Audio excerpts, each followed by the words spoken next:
TDT News Update, I'm Carrie Roberts. Making the news at this time. As the government prepares to deliver its mid-year budget review, Minister of Public Utilities Barry Podarath has expressed hope that funding will be allocated toward major infrastructural development projects in the water sector. There have been some challenges, particularly in the area of South Trinidad and the Northwest as well. And I have been speaking to Minister of Finance about that. Those projects have been earmarked, and therefore I'm hoping that we'll get some funding for those things so that we can bring a greater degree of relief, particularly in the water sector for our national community.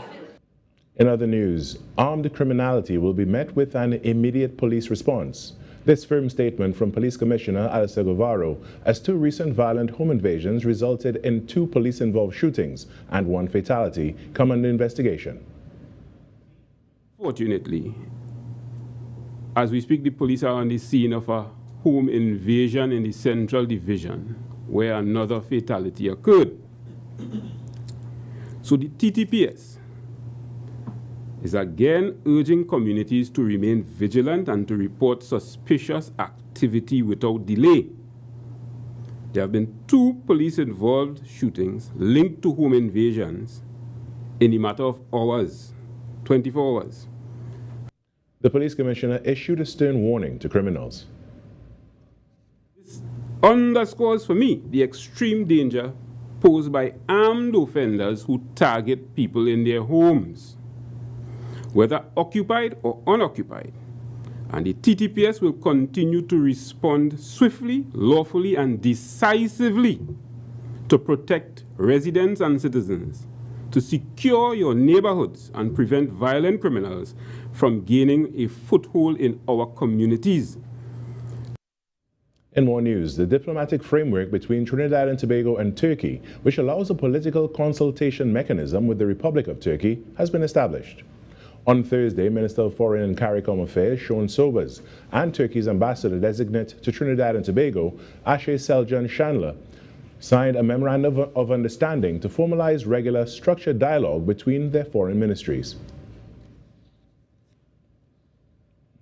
In some sport now, the victorious Trinidad and Tobago Red Force team returned home on Thursday afternoon to a warm welcome at the VIP lounge at Piarco International Airport. On hand to greet the champions were Trinidad and Tobago Cricket Board President Azim Basarath, Cricket West Indies Director Deborah Coriat Patton, and other members of the board's executive. The Red Force defeated their Guyana Harpy Eagles by 141 runs in Antigua to capture the West Indies Championship, ending a 20-year wait for the prestigious 4-day title. And that's what's making the news at this time. But joining us right now is Virmala Balkaran, the host of Trinidad and Tobago Today. Good morning, Virmala, and happy Friday. We made it. Good morning, Carrie. Happy Friday. Listen, I can almost touch it. The weekend is right there. It's tangible at this point. Yeah, I think I've been waiting for this since last weekend. Yeah, I think so. I think you were. So how was your afternoon yesterday? My afternoon was really nice, actually. I went to give a talk at Maple Leaf. There was a class of students they're doing like English and communications, and I was there to speak to them about public speaking, professional presentation, and give them tips and hints and from where we sit in media and having to do this on a daily basis. I was able to impart some knowledge to the students there at Maple Leaf. Yeah, always love those career guidance fairs and all of that. It's been so much fun just being able to impart whatever we've learned and to hopefully inspire a new generation of newscasters, presenters, personalities, and all of that. Well, I have to tell you, today is Road Trip Day, so it is World Road Trip Day. That means we are due for another road trip. All right, yes, but this time I will give the directions, right? I'll be responsible for directions. I don't know why you all don't believe in my navigational skills, but I thought I have video footage, miss. I did a very good job. And the most important thing is that we are here today, alive to tell the tale. Exactly. Yeah. And speaking of road trips, I do have a road trip planned today because I'm going out to shoot some footage for another right here. Yeah? Okay, Can you give us just a sneak peek of where you might be going? I will say this. It's a tale of 2 beaches. A tale of two beaches. It sounds Yes. like a riddle this morning. If Yes, anybody yes, can yes. get that correctly in the comments on our streams, please let us know. I would Where love to see will if somebody Carrie go could. next? Maybe I could give another hint. It's on the eastern coast, but not down Manzanilla area. It's further north. Yeah, you lost me as soon as you said outside. But That I know. if you are planning to take a road trip this weekend, please be safe on the nation's roads.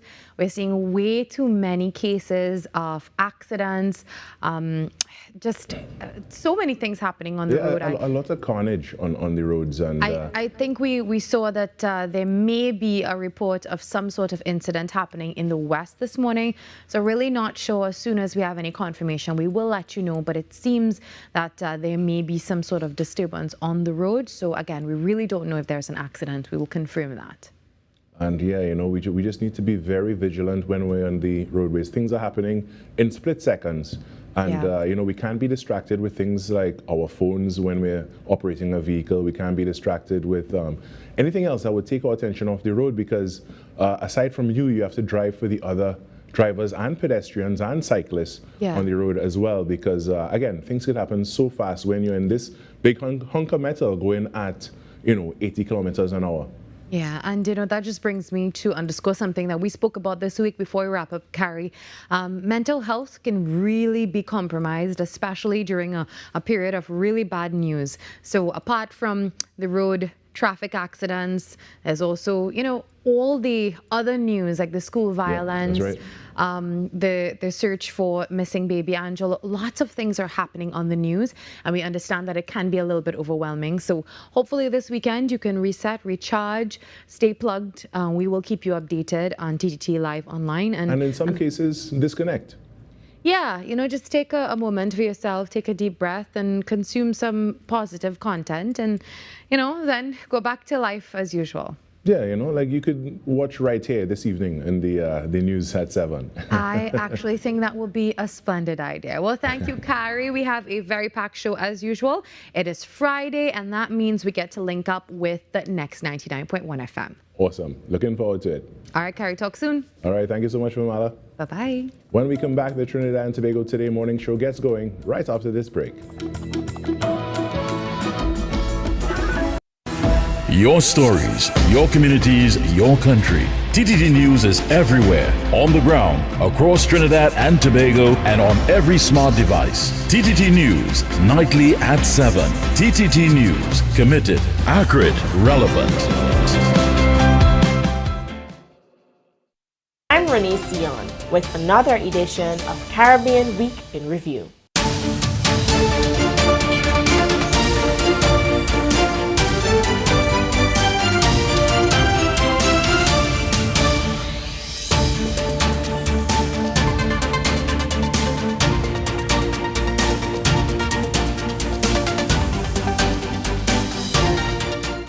Ever wondered what happens before the lights come on? Before the crowd pours in? Before the magic hits the stage? This is your all-access pass. Sneak Peek with Junior K takes you behind the scenes of the biggest cultural moments and the hottest events across TNT. From the sound checks to the stage setups, from final rehearsals to exclusive interviews. If it's about to be big, we're already there. Catch Sneak Peek airing daily on TTT and relive every moment on all our social media platforms. Sneak Peek with Junior K, where the story starts before the spotlight.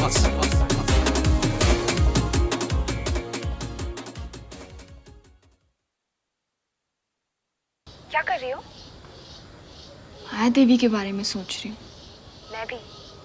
Listen, I have an idea. What? Imagine, अगर माया देवी को किसी लड़के से love letter मिले और उस letter में लिखा हो, Dear Maya, I love you.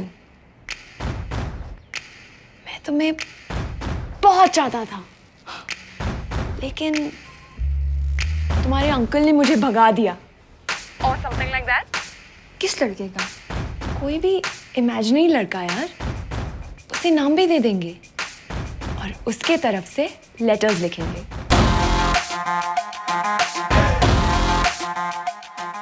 Well, once again, we're at summer's doorstep. the action is picking up with a variety of events that'll thrive alongside all of the popular attractions. Hello everyone, I'm Aidan St. Agath and welcome to Caribbean Passport TV. All eyes will be on Antigua this summer for the 2026 Carnival celebrations, to which everyone is invited to feel the rhythm. With over 2 months of pre-events to warm things up, Antigua and Barbuda is event and activity driven. So if eco-adventure and marine life are among your passions, then Scooter Snorkeling is the tour company for you.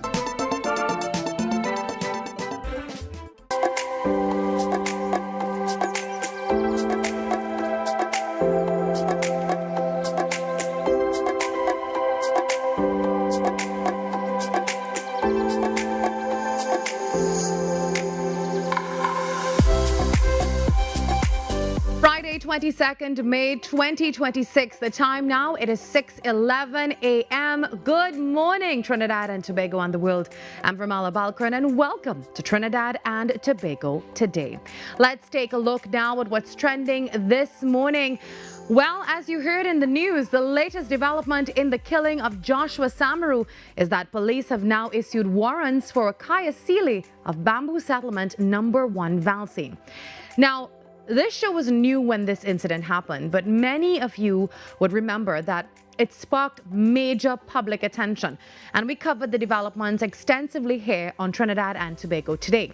And according to the Trinidad and Tobago Police Service, acting on advice from the Director of Public Prosecutions, Sealy is wanted for 3 counts of shooting with intent to cause grievous bodily harm at police officers, as well as manslaughter in connection with Samaru's death. And this incident happened on January 20th, 2026 at the corner of College Road and Bassey Street Extension, St. Augustine. And police are saying that the warrants have not yet been executed and investigations remain ongoing. The Police Complaints Authority has renewed its call for body-worn cameras, saying they would provide an objective record of police encounters and really help to reduce speculation in cases such as the fatal shooting of Mr. Joshua Samaru and the injury of Ms. Kaya Sealy. The investigation, of course, remains active. In the absence of body cam footage, investigators are reviewing all other available evidence to determine the sequence of events. And in other news, a fight investigators believe stemmed from social media exchanges between students has left a 14-year-old boy hospitalized and several students facing indefinite suspension. Remember this? We showed this yesterday.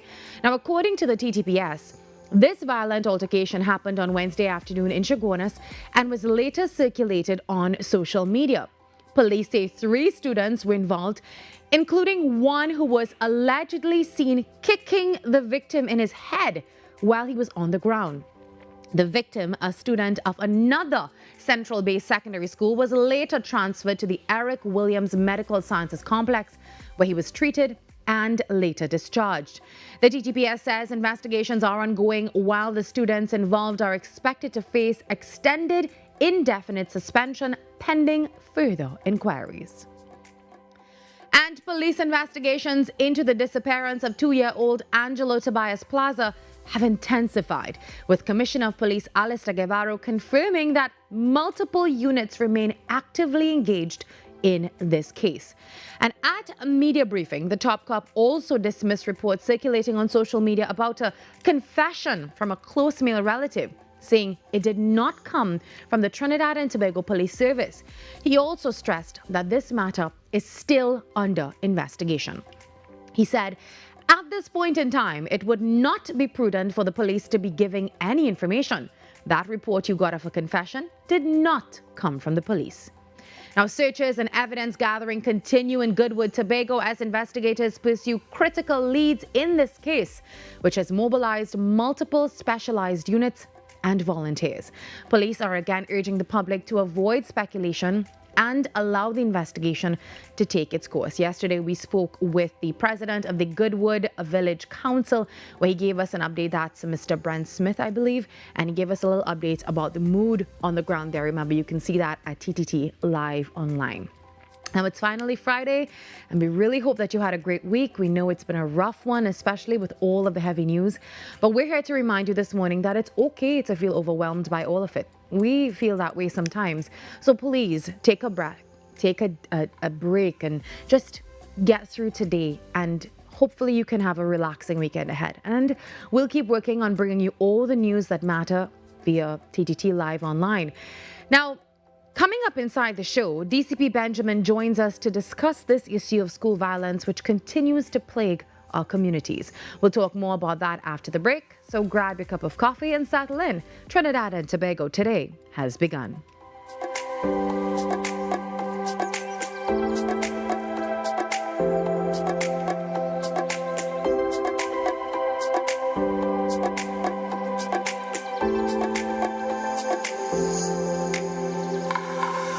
Being connected, it means a lot because, first of all, you can't do this by yourself. When you have your phone, you always have somebody at your side. I could call for help, anything going on, you know. I'm giving children the opportunity to experience outside of their neighborhood. Digital is kind of a comfort, you feel good that people in your lives are always able to be contacted. I was with the other network and I was having problems, so I joined Digicel and I never regretted it. Every client deserves expertise, integrity, and guidance they can trust.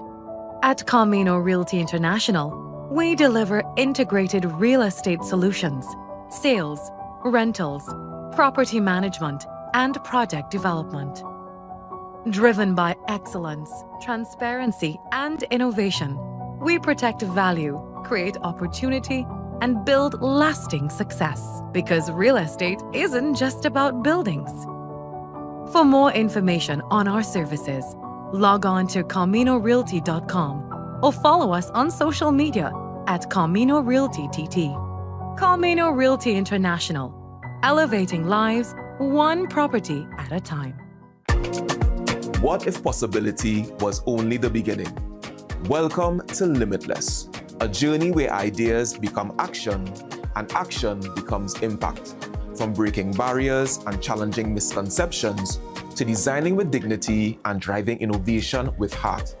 This series explores how inclusion is moving from concept to community in Trinidad and Tobago. Across each episode, we meet the change makers and everyday leaders turning challenges into opportunity, building real solutions that change real lives, from possibility to impact. This is Limitless.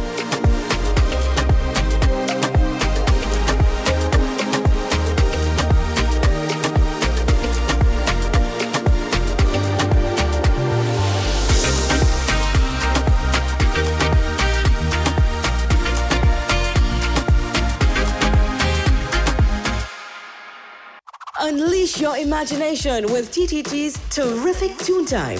Join us as we stop evil geniuses from taking over the world from Super Z, or hop on board for a journey into outer space with Galaxy Kids. Be a part of our quest to save the forests alongside our robot pals from Bugs Bot Ignition, or let's go exploring with Duda and Dada. Catch terrific Toon Time weekdays at 4:15 p.m. and Saturdays from 9 a.m. It's fun-filled adventure with terrific Toon Time right here on TTT.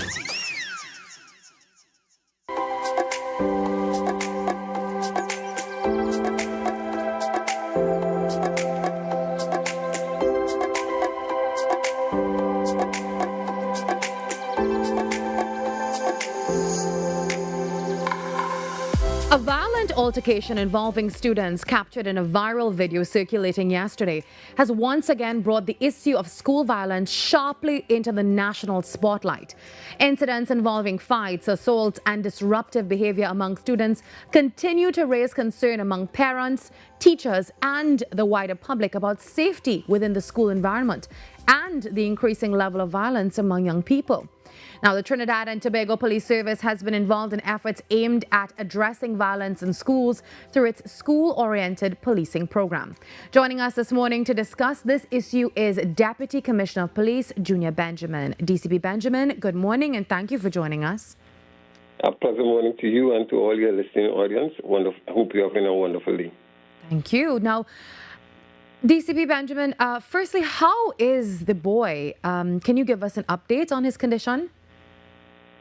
Well, I can just say that the community policing officers, they visited, first of all, the school, and also they followed the investigative procedures by ensuring that they got the facts. My understanding of the facts thus far is that the young boy, he was taken to at least to seek medical attention to the Squamish medical facilities, and then to the Eric Williams facilities. He was treated and he was eventually discharged. We continue to engage the parents as well as to see if we can have an audience with the victim.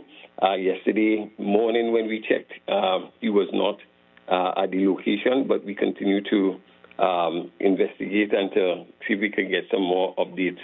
But that's what I had thus far, and we will continue today to at least get that personal touch to see exactly what is happening with him. Yeah. Now, as DCP in charge of the school-oriented policing program, I know you've spoken about it working within the schools, but this incident happened outside the school environment. What was your immediate reaction when you saw what unfolded, and what actions, if any, can the TTPS take to help prevent fights like this extending beyond the school gates?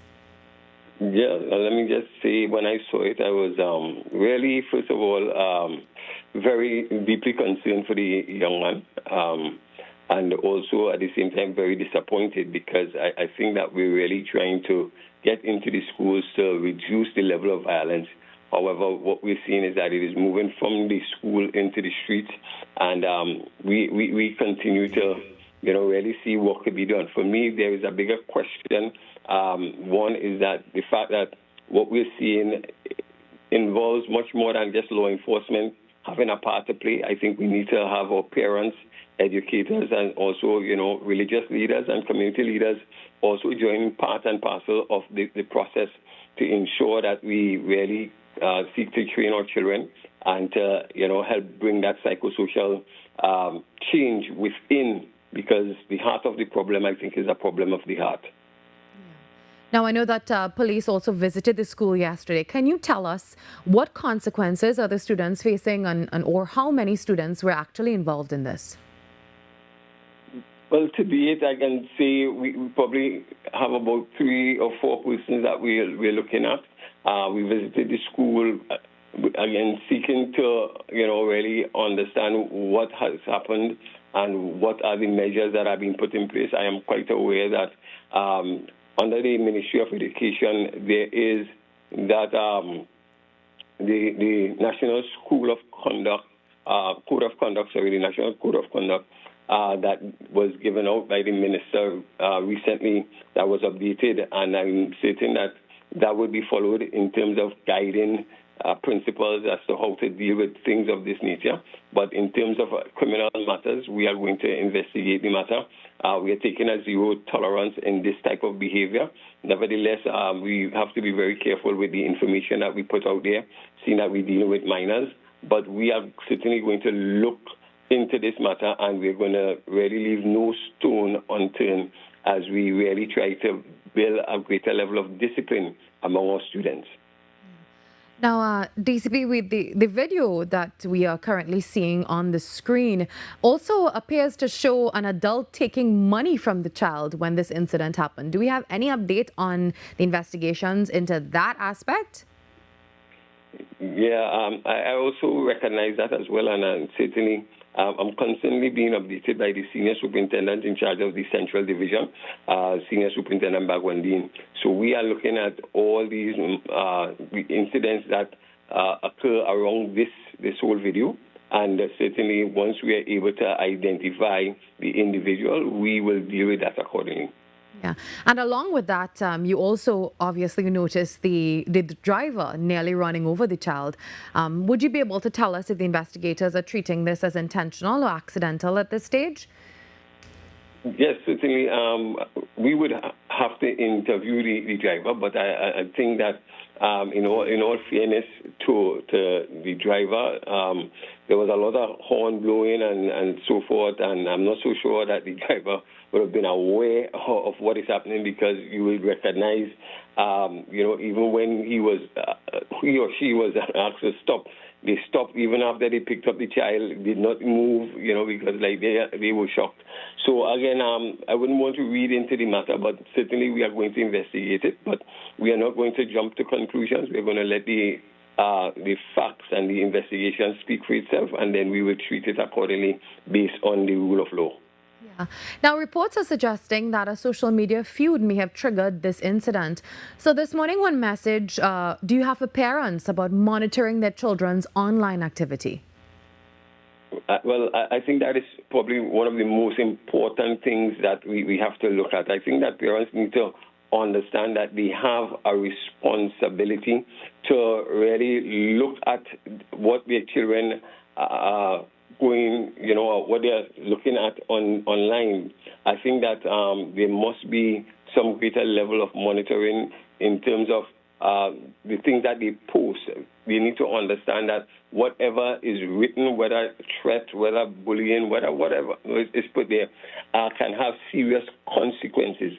And therefore, we want to encourage parents, even at this time, to take a more active approach in looking at what the children have online, what they are posting, and really act as that guardian, because I think at the end result is that it can have some serious effects in terms of the consequences of those things that are posted. So we want parents to take a more active role in what is happening in the lives of their children. Before you go, DCP, what can the public expect to hear from the police in the coming days as investigations continue? Well, I would say, the Trinidad and Tobago Police Service, we remain very transparent in terms of our investigation. We would want to encourage persons to, stay tuned. We have, our media that would normally post any information or corporate communication, and it's a reliable source. I want to ensure the public that we would make available all the necessary information on this matter so that persons will be aware of what is happening, and, they would be updated based on the things that we believe would be relevant. Not everything we can put out there because, again, we're dealing with minors. We don't want to compromise the investigation, but I can assure you that the investigation is very much active. We are going to do our very best to ensure that at least we bring this situation to some level of, closure. But it's not just about condemnation. It is about rehabilitation. It is about putting in place the conflict resolution centers that we have in the police youth clubs and having these young people being rehabilitated and redirected to a more positive light. So the Trinidad and Tobago Police Service, we are really seeking to have a holistic approach in dealing with this matter. Well, thank you very much, DCP Benjamin, for taking the time to join us this morning and give us an update on this situation. We really appreciate your contribution. Thank you so very much. You have a wonderful day. You as well. Thank you to the Deputy Commissioner of Police, Mr.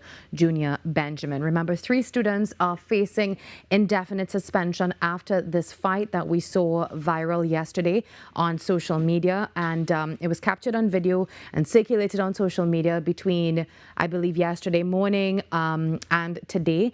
And this is also near a secondary school in Chaguanas. Now, the incident involves a 14-year-old victim from another school, and as we said before, allegedly stemmed from a social media feud. So some very interesting social media exchanges would have led to this, and the victim received medical attention and was later discharged. We'll continue to follow that story for you. While we take a break now and come back on Trinidad and Tobago Today, it is a Friday morning. Such a beautiful day ahead of us. If you are stuck in traffic, you're streaming us live, a special good morning to you. Also, if you're streaming us live on Facebook or YouTube, good morning to you. Thank you for being here.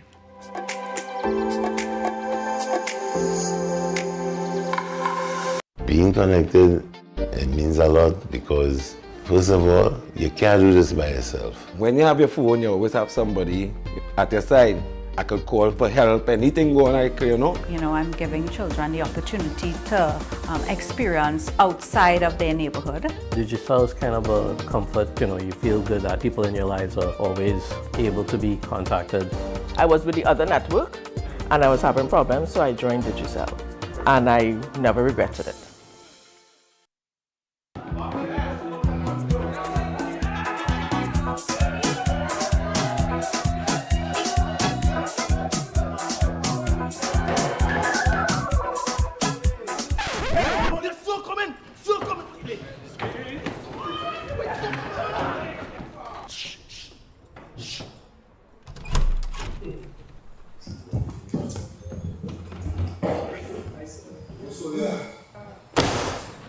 All right, settle on. Let's see who made the roster this year.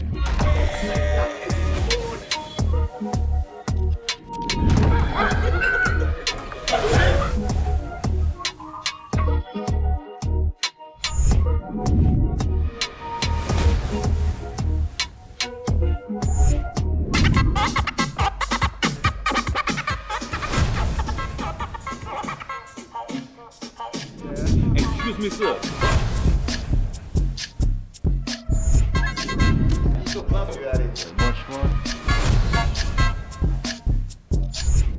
Aí ela vem da poxa minha mãe logo aí, tá vendo?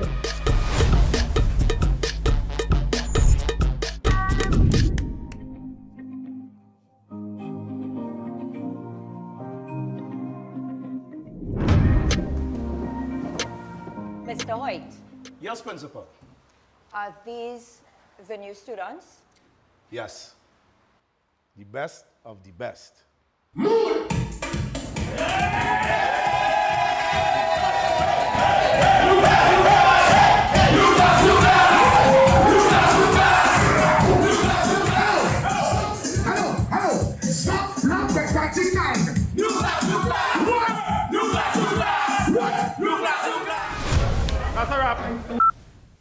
Say, CEO, what if the term now start and these children missing school already? Hey, what are you doing there?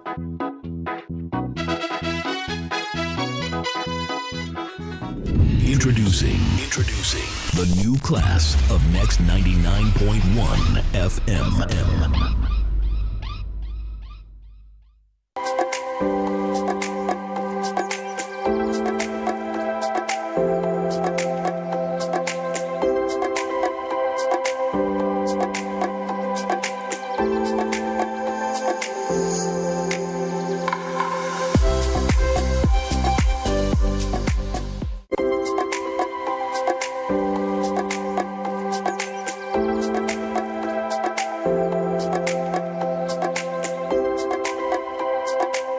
Welcome back to Trinidad and Tobago Today on TTT.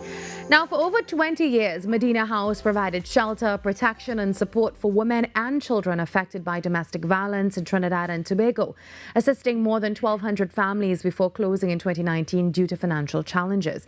Now, through fundraising efforts like its upcoming gala dinner on June 6th, the organization hopes to continue rebuilding that mission of care and support for survivors. Well, joining us this morning for the second time this week is clinical psychologist and Medina House board member, Ms. Krista Ali. Krista, good morning. Welcome back to the show. Good morning. Thanks so much for having me again. Well, now you're wearing a different hat for this morning segment. We're talking about Medina House. So for those who may have missed it for the past, I think maybe a few months ago we spoke about it. Can you tell us a little bit about Medina House and all the work that it has done over the past few years? Well, not few years, but a long time. Yeah, so Medina House is a registered NGO. And we started because a group of persons really saw a need for building a safe house and a shelter for female victims and their children of domestic violence. So over the course of 1999 till it was actually 2020 that we officially closed. We really served society and the community in that way to provide that safe house. But apart from that, we call ourselves, we say that we are more than just a shelter. And that is because we also provided so much more to these women in terms of helping them to rebuild life after leaving situations like that. Even though we've closed our doors, you know, we really are an advocacy group as well. And I will say, you know, that we really try to maintain a presence and have a voice and speak up for those who might not yet have a voice. And I say yet because I feel like some of these women who are in these type of situations, they're looking for their voice. They're trying to find it. And I would like to hope that Medina House has helped so many women during that span of time to find their voice. Yeah. Now, over 1,200 families, that's a lot, and that's a lot of hard work. Tell us a little bit about the team behind Medina House. So Medina House is now run by a group of Muslim women. We are all just volunteers doing this, you know, out of community service and for a love of what we do, a love of society, a love of helping, and that has really kept us going, you know. So yeah, and that's who we are. I will say, though, that, you know, even though we are run by a board of Muslim women, we do not only serve the Muslim community. We are open and available to all persons, and we really do try to maintain that sort of connection with community. You know, and in times like this, I really do want to say that we are reaching out to everybody to help stand with us, and to support and, you know, really come together to do what we're trying to do. Yeah. So now this fundraiser is really important for the organization at this time especially. Tell us why that is. Well, because there is a need for another shelter. I will say that the amount of cases of domestic violence reports that we receive annually really surpasses the capacity that we're able to provide in the country right now. And those figures are very alarming. They're in the thousands annually, which really speaks to a national crisis. And I feel like it's not something that is spoken up about enough. So currently, the number of shelters that are available definitely is not enough to fulfill all of the need that we have in society. And of course, at the end of the day, we would wish and hope that domestic violence reduces, you know, and that we don't have this many number of cases. But unfortunately, the statistics and the reports continue to show that there is a need. And this is why we're here trying to raise funds to rebuild another shelter literally from scratch. You know, and of course, that is difficult and does require a lot of community support and persons coming together to help us. Yeah.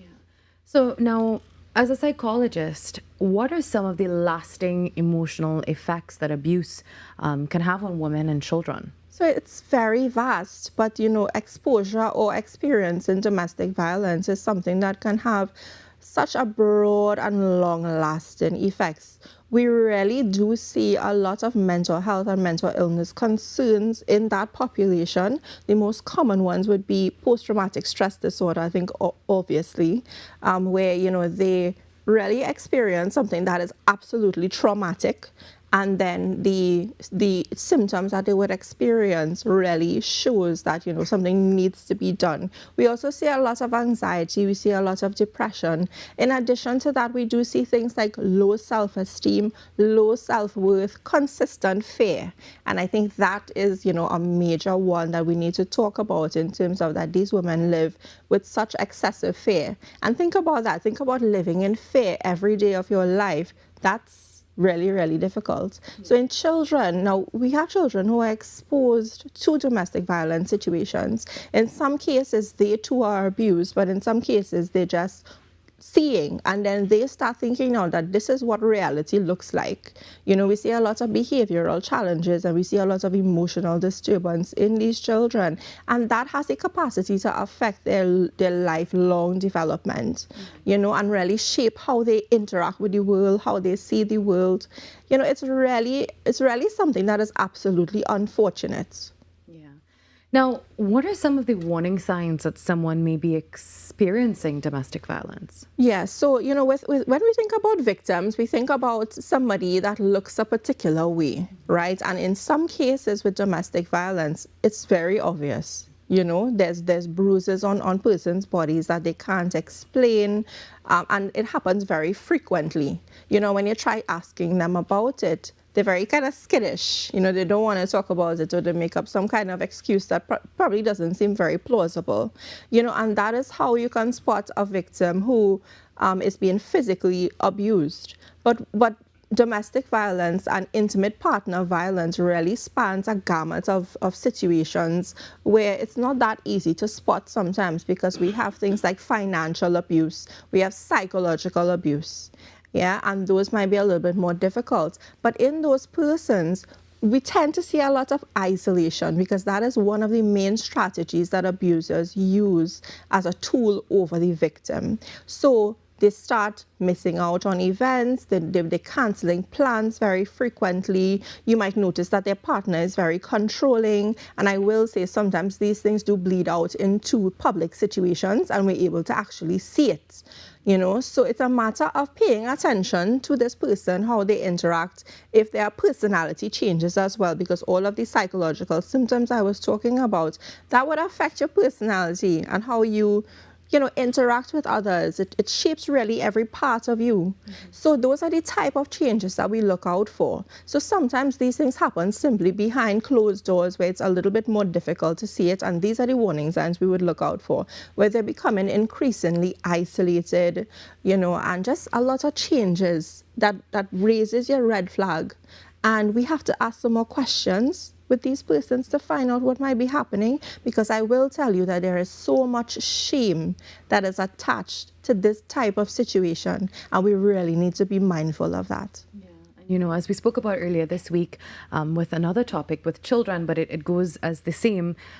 People sometimes don't want to get involved, but you can help to save a life or lives if you just say, I need to get involved, because it's for the greater good, and it's everybody's business. It really is everybody's business. Now let's talk a little bit about the gala dinner, Krista. Yeah. So this is happening on June 6th. Yes. So tell us all about this gala. So it's happening on June 6th, and we're hosting this in San Fernando. And it starts at 5 p.m. And what you can really expect is to have an enjoyable night. It's a gala dinner where we want persons to be able to, help society. And that's basically what you're doing as well. Every contribution and every person that buys a ticket, you're helping us to save lives. Yeah, but when you come to this event, we want everybody to dress up in their best. Come, enjoy, learn. It's going to be an educational experience as well. And, just a fun, exciting, very memorable night is what we're hoping for on June the 6th. Yeah. So how can we be a part of this? Well, definitely, you all could be part of this by purchasing a ticket or sponsoring a ticket, because what we also want to do is have sponsored tickets where we're able to invite persons who might not have been able to afford a ticket. So not everybody can attend on that night. So various things are going on. So we're asking persons to sponsor a ticket, make a donation, and all of that will go towards us rebuilding another shelter, like I said, from scratch. Yeah. And where is this taking place on June 6th? So all of the information is on our social media page. It's being held at a conference center in San Fernando. And please, the persons can reach out to us on Facebook and on Instagram to get that information and to see how they can be part of this, because we know that persons also just want to support and make a donation, and they can do so through our social media pages. Yeah, we just saw some photos on the screen of, I believe, the group meeting, and really a lot of work. Now, building a shelter from scratch is an incredible task. Absolutely. That is going to take a lot of funds and also manpower. So if people want to get involved, they can always do that as well. If they want to contribute anything at all, it goes a long way. Definitely, because what we're trying to do, of course, we're having our gala dinner, but we're trying to offset as much of those expenses as possible. Where, we have to find that balance between having a memorable night, but also remembering that the core purpose of this is to gather funds to, put into that project. Yeah. Now, Chris, I want to ask you about survivors and families who've gotten through that process. Even, families that you've helped, and how do you see the healing process for them going forward? Like, I'm sure you've seen a lot of success stories with people just being able to really go ahead and reintegrate into society. Can you tell us a little bit about that? It's transformational, is what I would say. And the thing that we have to remember is that getting a person outside of a domestic violence situation is step one, right? Putting them in a safe space is the first step towards them rebuilding their lives. So I think, and I think that's what persons don't understand as well, is how much work, how much resources goes into actually rehabilitating this person and their families so that they can have life after. Yeah. Right? And that's what we need to focus on. We need to focus on how do we help them not only escape dangerous situations, but rebuild themselves, how they see the world, how they interact with the world, and then move on from that in a positive way. That requires us to provide legal advice. It requires us to provide counseling, skill building. All of these things really go into that healing process. But at the end of it, of course, they are better off from that, where, you know, they can move on, hopefully, in a positive way. Does the story end there? Absolutely not. You know, sometimes it's an ongoing challenge that needs to be navigated. But I'd like to hope that, you know, with community support and, you know, agencies like ours, we're there to not only provide information, but to provide safe spaces and then all of the things that goes towards that healing process. Yeah. Now, Krista, in terms of that safe space and that shelter, is there any way that you have earmarked already for that, or is this still in, you know, the process of finding all of that? No. So we do have a space that's earmarked, and of course, you know, in cases like this, that information is obviously confidential for very obvious reasons. You know, it's a safe house, it's a safe space, it's a shelter, it's a, you know, it's a sanctuary, and that's why we say that we are more than just a shelter, because we are trying to rebuild a sanctuary for women who've escaped these types of situations where they can learn skills. We're really trying to do something that is sustainable, where you know, skills will be learned, skills will be implemented, and then the ladies can actually use that moving forward to help to support themselves, because we know that one of the real serious and, you know, one of the serious aspects of that is, how do I maintain myself after? Because we do find that a lot of women are financially dependent on their abusers, which is one of the reasons why they don't leave in the first place. But I really do want to make a point here as well, that domestic violence and intimate partner abuse, it has no face. It does not have any one specific type of woman that this affects. And that's something that I've learned throughout my now expansive career. It really can happen to anybody, and I think that is what makes it so almost scary, where you don't know that you're in an abusive relationship sometimes. Yeah, it's really scary, and sometimes it can happen so slowly that you don't know or you don't realize until it's too late. But people outside might be able to see that. And do we listen all the time? Exactly. No, because you know, you feel like you are the one in the relationship. No, it's you see fine. the good. Everything's okay. That's not how that person is. That's just, you know, you probably saw something wrong or you assumed wrong. That's usually what you hear if you try to tell someone that. Absolutely. But hopefully, with more people like you and with Medina House and with you know, just the great work that you all have been doing, we can understand a lot more about the signs of domestic violence and really look inward and say, is this what I'm going through? Is this what I'm feeling? Is this my life? And hopefully seek some help. And again, spaces like Medina House can really, really help with that.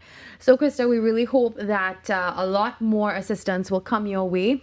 As we said before, if you're rebuilding the shelter, even if anyone can probably reach out in terms of helping with the rebuilding process itself, that would be great. And we can reach you on Facebook, right? Yes. Yeah, so it's all Medina House on Facebook. Yes. All right. Thank you very much, Krista. The information is on the screen for you here if you want to attend that fundraiser. And also, if you can't make it, a contribution is always welcome. And their number is on the screen for you as well. That's Medina House. Well, thank you, Krista. We always love having you on the show. We can't wait to be at the gala taking place on June 6th. All right, the time now, it is 12 minutes before 7 o'clock. A special good morning to, I think, someone leaving us some comments. Well, a lot of people leaving us comments this morning. I do believe we have someone in from New York, and they left a comment for us. So thank you very, very much. And that's Queens, New York, Mr. Dulam Singh. Also, we have Carol. Good morning, everyone. Stay safe. And also, Drups Raghunath is telling us, good Friday morning blessings to us all. Beautiful beautiful day and a weekend ahead. We love hearing from you. Send us your comments on YouTube and Facebook. And if you want to be a part of the show, you want to send us a story idea, a press release, you want to collaborate with us, we'd love to hear from you. So simply email us at tttoday@ttt.co.tt and you can be a part of the conversation that's shaping our nation. Our social media platforms are on the screen for you now. You can find all the content there from the show, also at TTT Live Online. We take a break and come back.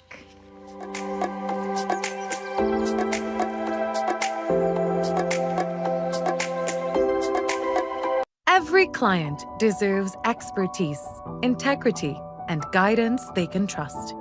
At Camino Realty International, we deliver integrated real estate solutions, sales, rentals, property management, and project development. Driven by excellence, transparency, and innovation, we protect value, create opportunity, and build lasting success. Because real estate isn't just about buildings. For more information on our services, log on to CaminoRealty.com or follow us on social media at Camino Realty TT. Camino Realty International, elevating lives one property at a time. Being connected, it means a lot because, first of all, you can't do this by yourself. When you have your phone, you always have somebody at your side.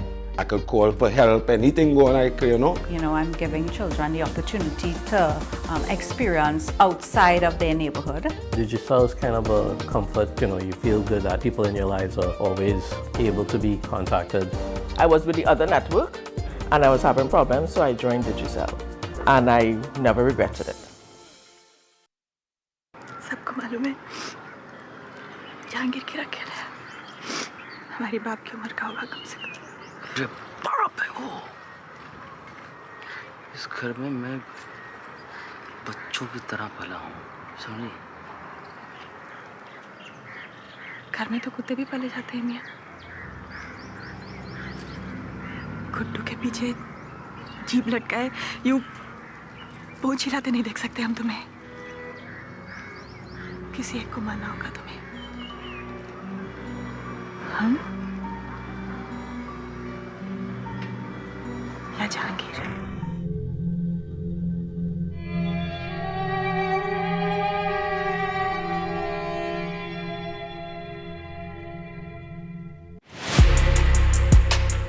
I'm Jamila Bannister, host of the Socially Safe podcast, the new TTPS podcast where we share real stories, teach real lessons, and create real impact.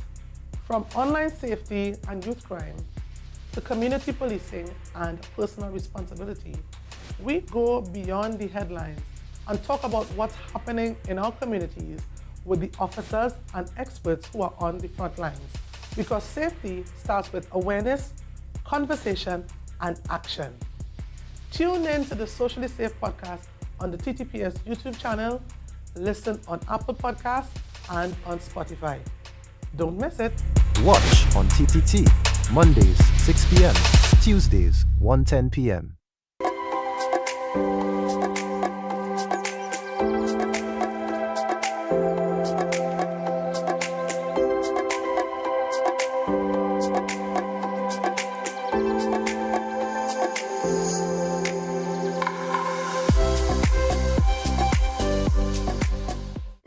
Yesterday, a major media house reported that officers in the Joshua Samaru shooting case were to be charged based on evidence from the DPP.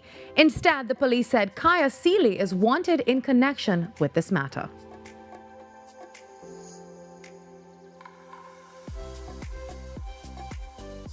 Were directed to proceed with a series of criminal charges arising out of the events which unfolded on that fateful day. At this time, however, it is important to note that no one is yet in custody or charged, and thus I cannot give you any further information as to the amount of charges or the nature of the charges until that status quo is resolved.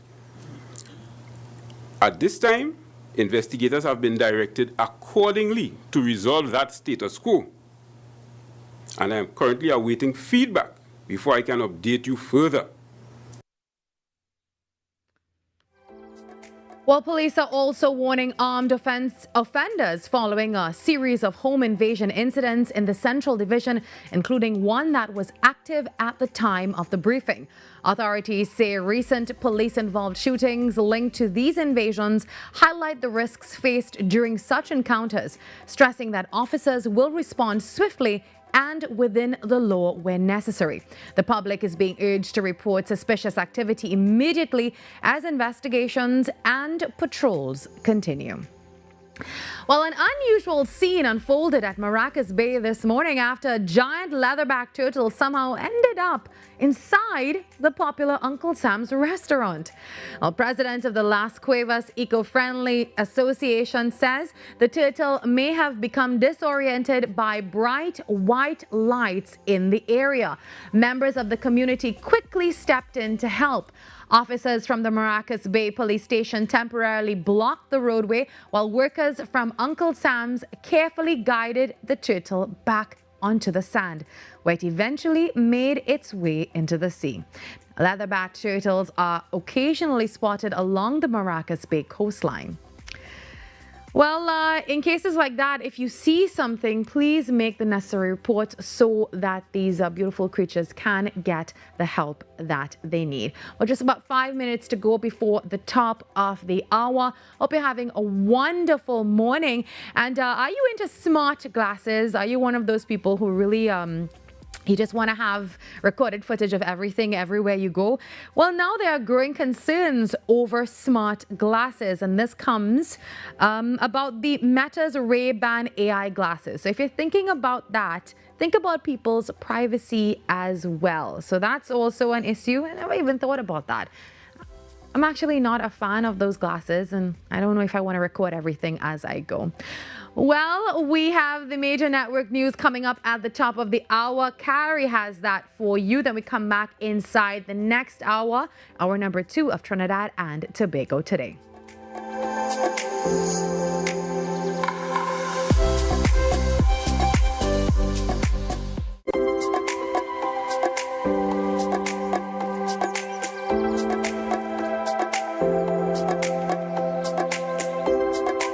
Being connected, it means a lot because, first of all, you can't do this by yourself. When you have your phone, you always have somebody at your side. I could call for help, anything going on, you know. You know, I'm giving children the opportunity to experience outside of their neighborhood. Digital is kind of a comfort, you know, you feel good that people in your lives are always able to be contacted. I was with the other network and I was having problems, so I joined Digicel. And I never regretted it. क्या कर रही हो? माया देवी के बारे में सोच रही हूँ. मैं भी. Listen, I have an idea. What? Imagine, अगर माया देवी को किसी लड़के से love letter मिले और उस letter में लिखा हो, Dear Maya, I love you. मैं तुम्हें बहुत चाहता था. लेकिन तुम्हारे अंकल ने मुझे भगा दिया. Or something like that? किस लड़के का? कोई भी इमेजिनरी लड़का यार. उसे नाम भी दे देंगे और उसके तरफ से लेटर्स लिखेंगे.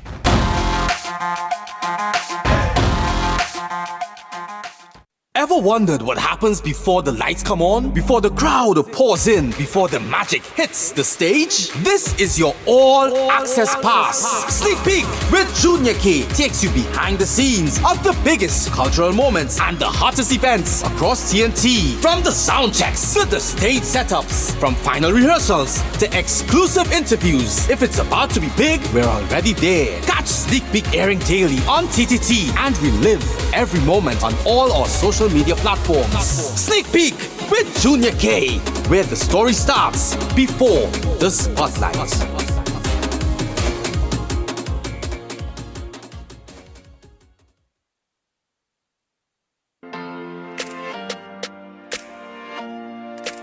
Hi everybody, I am Leah. And I'm Dion. And we are The Duncans. Listen, we're here to tell you about a project the Lord has given to us called the Marriage Confessional. It is geared toward married couples, those that are on the road to marriage, and those that want to get married one day. So join us on TTT and on Facebook and YouTube at TTT Live Online. The Marriage Confessional, only on TTT.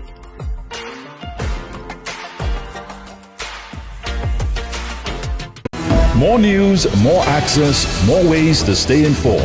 TTT News covers the stories that matter on air and online. Join us nightly at 7. TTT News, committed, accurate, relevant.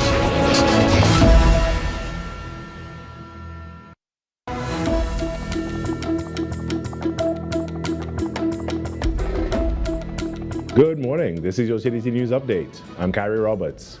Making the news at this time.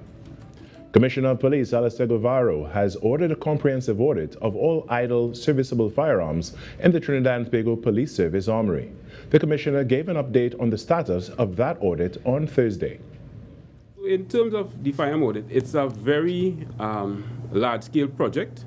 I have a large team of officers engaged in it. Generally, they are about 50 to 55% complete at this time. I spoke to them this morning to get an update because I know someone here would ask that question. In other news, charges are expected to be filed soon against Kaya Seeley in connection with the death of her boyfriend, Joshua Samaru, who was fatally shot following a police pursuit. Information about the investigation was disclosed by Commissioner of Police Alistair Guevara during a Trinidad and Tobago Police Service briefing on Thursday. Joshua Samaru was shot on January 20th, 2026 in St. Augustine. Police Commissioner Guevara said the police have received direction from the Director of Public Prosecutions, Roger Gaspard. On the 25th of March, 2026, I confirmed through the media to the public that the investigation was at an advanced stage and we were awaiting a final forensic report from the FSC before submission to the Director of Public Prosecutions. On the 19th of May, the day before yesterday, investigators collected the completed forensic reports and secured an audience with the DPP on the 20th of May, which was yesterday. My investigators met with and consulted with the DPP. Commissioner Guevara indicated that the DPP had returned the file to the TTPS.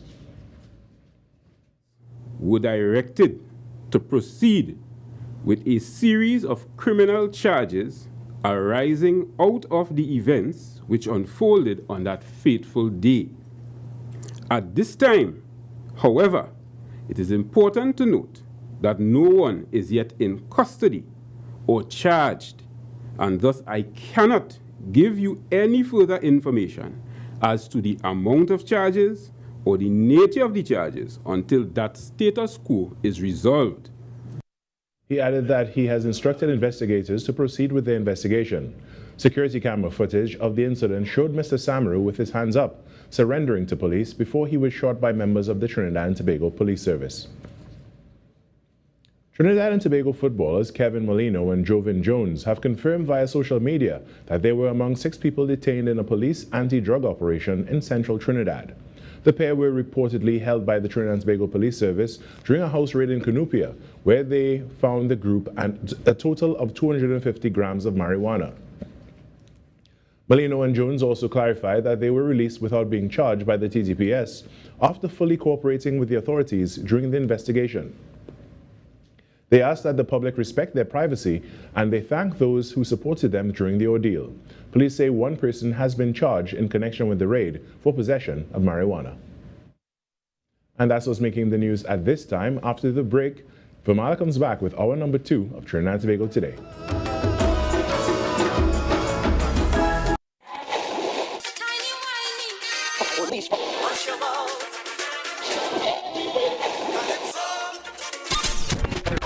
Since 1972, one sound has been living in the heart of Trinidad and Tobago, the longest running radio station in the nation.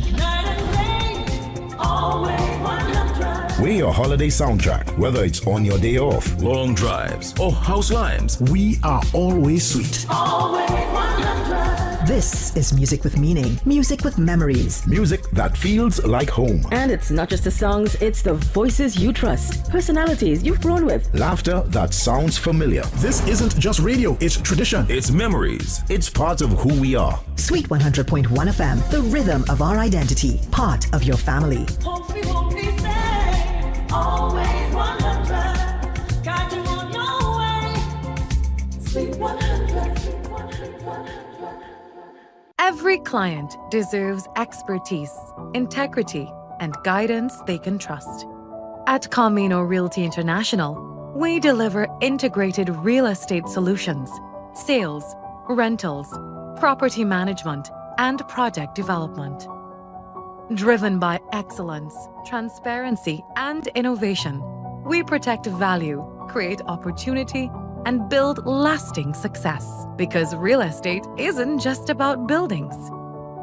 For more information on our services, log on to CaminoRealty.com or follow us on social media at Camino Realty TT. Camino Realty International, elevating lives one property at a time. Early prostate cancer has absolutely no signs or symptoms, and that's why we strongly push the men once a year, get out there and get screened with a digital rectal examination and a PSA, prostate-specific antigen, a blood test. Any PSA above 4 is abnormal. All men, once they hit 40 years of age, go and have that PSA test done. Be viewing Caribbean Medical TV on this station. Unleash your imagination with TTT's Terrific Toontime. Join us as we stop evil geniuses from taking over the world from Super Z. Or hop on board for a journey into outer space with Galaxy Kids. Be a part of our quest to save the forests alongside our robot pals from Bugs Bot Ignition. Or let's go exploring with Duda and Dada. Catch Terrific Toontime weekdays at 4:15 p.m. and Saturdays from 9 a.m.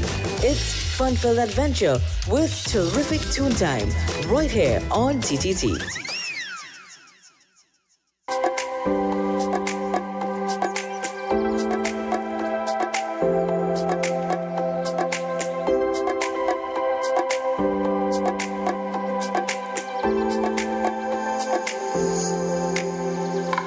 Back to Trinidad and Tobago today on TTT. Now, earlier on, we mentioned that there are some reports coming in of an accident in the vicinity of Peaks in the west that is causing a traffic buildup at this time.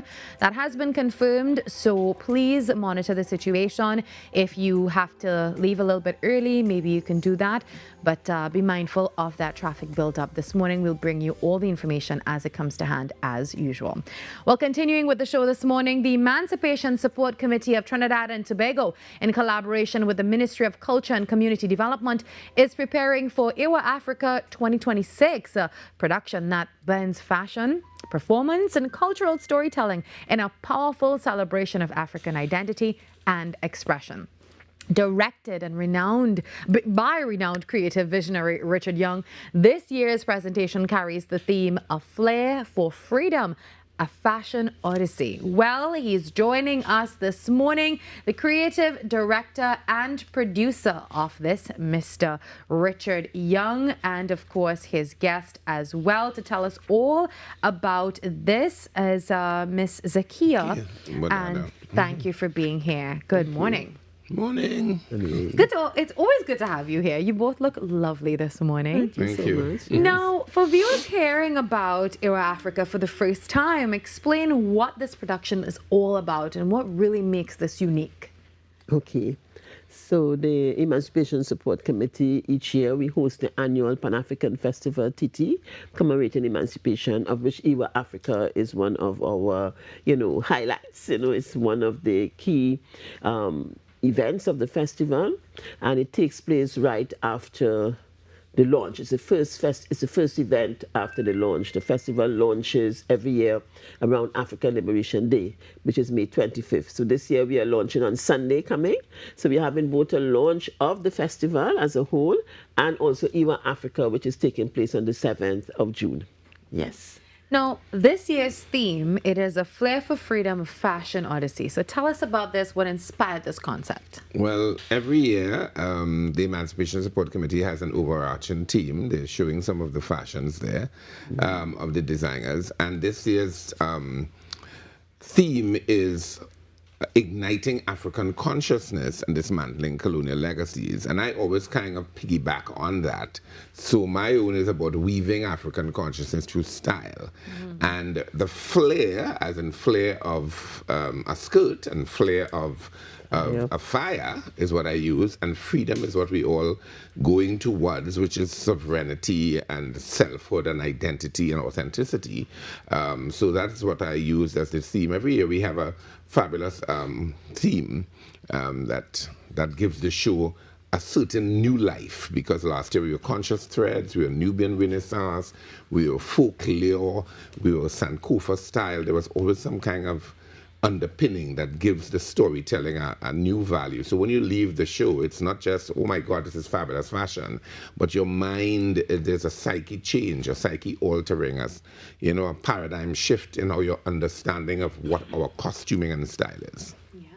Now, this is going beyond a traditional fashion show. And I know once Richard is involved, everything changes into something bigger and better. So there's storytelling, there's theater, and a movement. So tell us about all of that and why it was important to approach it this way. Well, you know, the purpose of the Pan-African Festival, TT Commemorating Emancipation, is to really instill in us this appreciation of our African heritage, to instill in the Africans in the society that love for self and things African, because you know through this the period of enslavement, there was this deliberate attempt to have us not appreciate or like or even what you would call it, take away from ourselves all those things that define us as Africans as part of the colonization process. So the idea of celebrating, one is remembering our ancestors and their struggle for liberation, but also reigniting within our people that appreciation for themselves, their beauty, their worldview, you know, so, and destroying that psyche that made us believe that things African were not as good or were less, you know, and therefore this is a continuing process. You know, the process of emancipation is continuing, because not only did we have to free ourselves physically, that struggle for the freedom of the mind continues. Not only for those persons who are African, but for all persons who would have been led to have such negative perceptions about things African. You know, so we have to rebuild that awareness and consciousness, and the fashion. So we do it at all different elements. We do it with raising consciousness about ourselves, our beauty, how we dress, how we look. We do it for the youth. We do it for our entrepreneurs. We do it as part of our educational process. You know, so all of that is part of reigniting that African consciousness as we dismantle our colonial legacies. Yeah. Yes. Now, this launched in 2022, am I correct?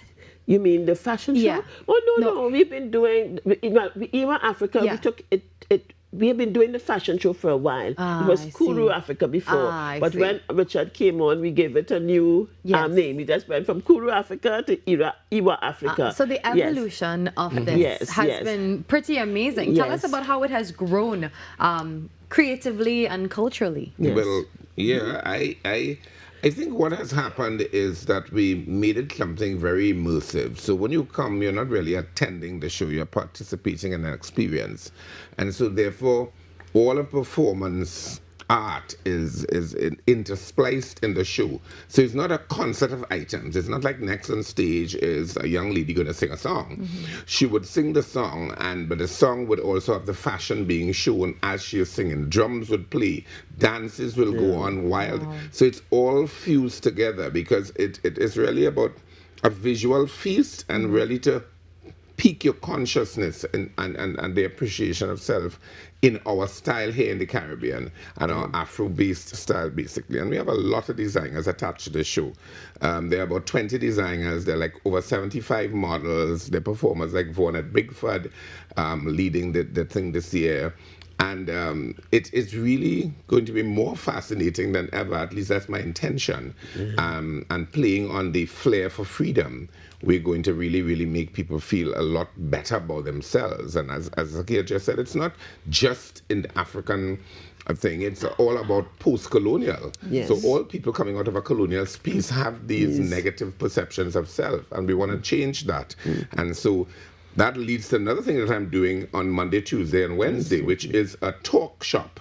It's called a master class, and we have some real powerful speakers who are going to be part of that. And so that is part of how we carry the story. We carry the story through dialogue as well as the showcase of style. Now, this is also providing a platform for a lot of local and regional designers, even the models. You said performances, so obviously artists, singers, all of that, musicians. That's right. And this is within the Afrocentric fashion space. That's so right, to see yes. all of this amazing talent in one platform and you providing that, that's amazing. Yes, it is. Yes, it is. And reinstilling again that pride, because, you know, there was a time people would not wear African clothes. Yes? But now people are very proud to walk with, you know, African style garments and feel good about themselves, you know. And I think just the activity of the celebration of that emancipation has brought about this consciousness and awareness and willingness to embrace things African. And therefore, you know, we want to continue this effort because, as we said, emancipation is a process, you know, and we are not there yet. We are celebrating 188 years this year since the emancipation.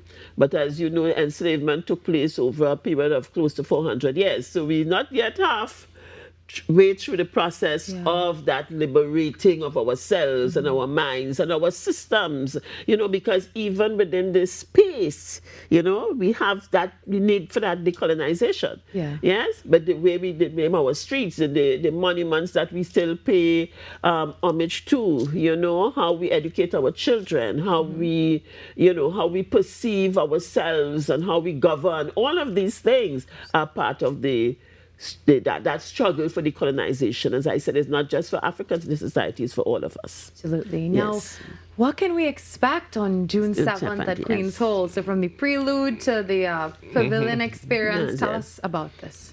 Well, the show, it's going to start at 5, but before the show at 5, at 4 o'clock, you walk in and you meet a lot of artisans. And what happens, what I find most amazing, that people come and buy stuff there to go into the show.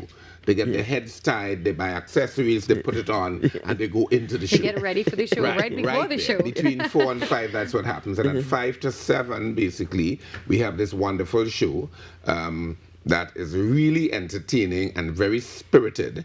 And then you come outside for some retail therapy, as I call it, because we bring the garments out into that artisanal space, so that when you're walking out, you meet the designers, you meet the clothing that you just saw, and you can make orders or you can purchase. And we had one designer that sold all 13 of her pieces 1 year, 2 or 3 years ago. So it works. So that's what we do. So this year we have 20 or so, a little over 20 designers. We are trying to cut it because editing is very hard, because there is this thrust for everybody wanting to be part of the show, you know. And in the Africanness of our fashion, as I like to tell Zakia, there's an Afro-Caribbean identity that has been birthed. So people are using their African past to inform a new Caribbean present.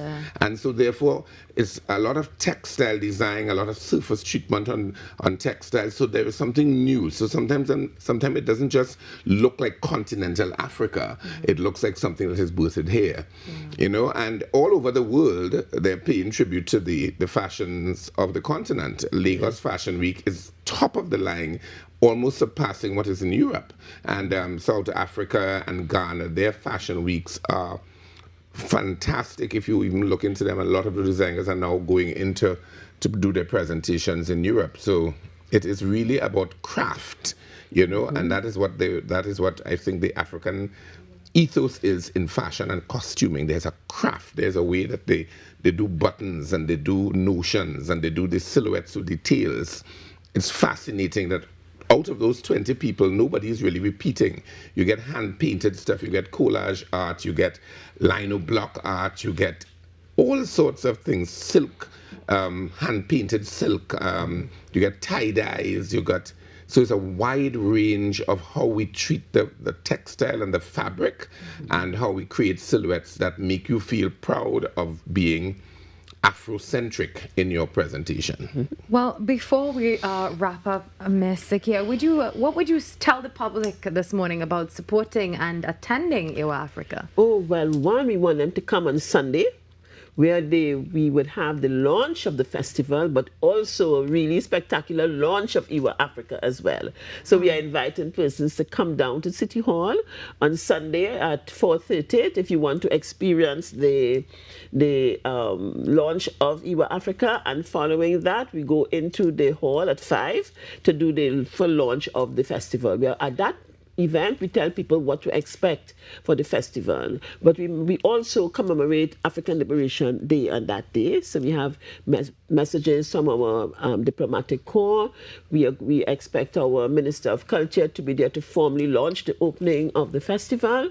Yes, we also have the Mayor of the City of Port of Spain, so it was going to be really an interesting, and of course performances. Yes, we have spoken word, we have the pan, we have drumming and dancing. It's going to be really a beautiful afternoon, and we welcome everyone and look forward to people coming out and enjoying themselves this weekend. All right, thank you for that. And Richard, I know that you'll be back with us next week and for a bit, so we're looking forward to that.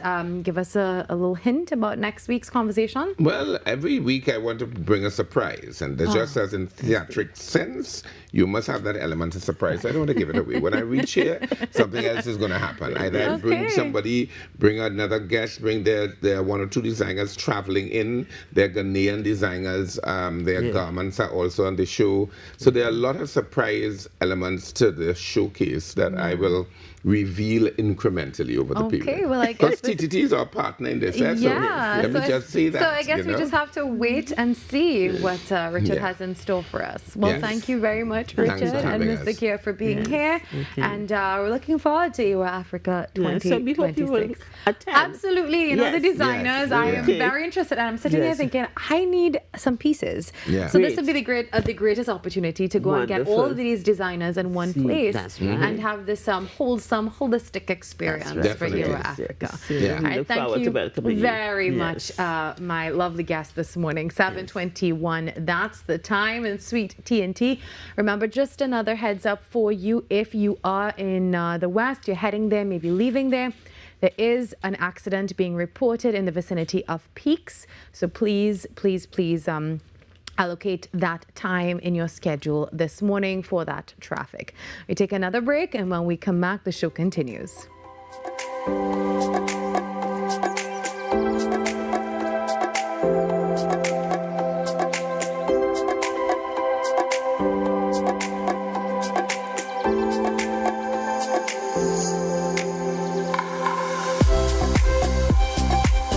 Being connected, it means a lot because first of all, you can't do this by yourself. When you have your phone, you always have somebody at your side. I could call for help, anything going on, I'm giving children the opportunity to experience outside of their neighborhood. Digital is kind of a comfort, you feel good that people in your lives are always able to be contacted. I was with the other network, and I was having problems, so I joined Digicel, and I never regretted it.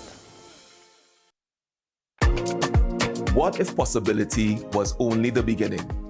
Welcome to Limitless, a journey where ideas become action and action becomes impact. From breaking barriers and challenging misconceptions to designing with dignity and driving innovation with heart. This series explores how inclusion is moving from concept to community in Trinidad and Tobago. Across each episode, we meet the change makers and everyday leaders turning challenges into opportunity, building real solutions that change real lives, from possibility to impact. This is Limitless.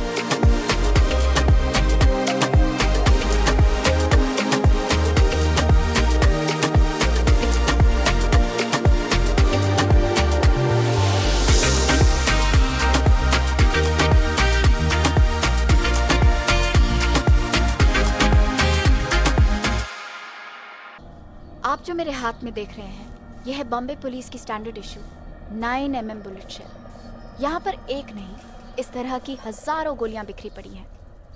कल से आप हमारे channel पर देख रहे हैं कि किस तरह बॉम्बे पुलिस ने एक रेजिडेंशियल एरिया को जंग के मैदान में बदल दिया है। Because of one officer, the entire police department is disgraced. This is shameful, sir. हम किसी भी तरह खान को माफ नहीं कर सकते। I mean, बिना जस्टिफिकेशन के, बिना ऑथराइजेशन के एक रेजिडेंशियल बिल्डिंग को घेर लेना, आम लोगों की जान की परवाह किए बगैर फायरिंग करना, किस पुलिस मैनुअल में लिखा है sir? We are here to protect, not to kill.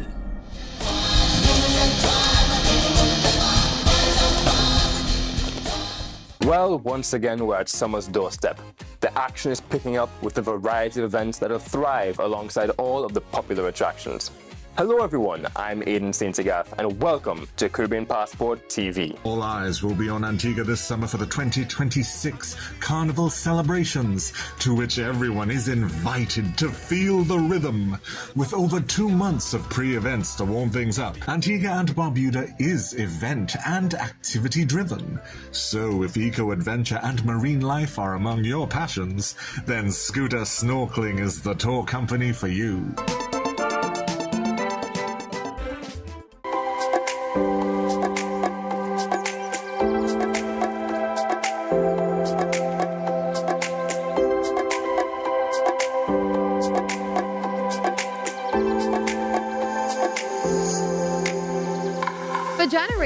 The Ifa and Orisha traditions have formed part of the spiritual, cultural, and historical fabric of Trinidad and Tobago, carrying forward African ancestral knowledge, values, and identities through community, worship, and cultural expression.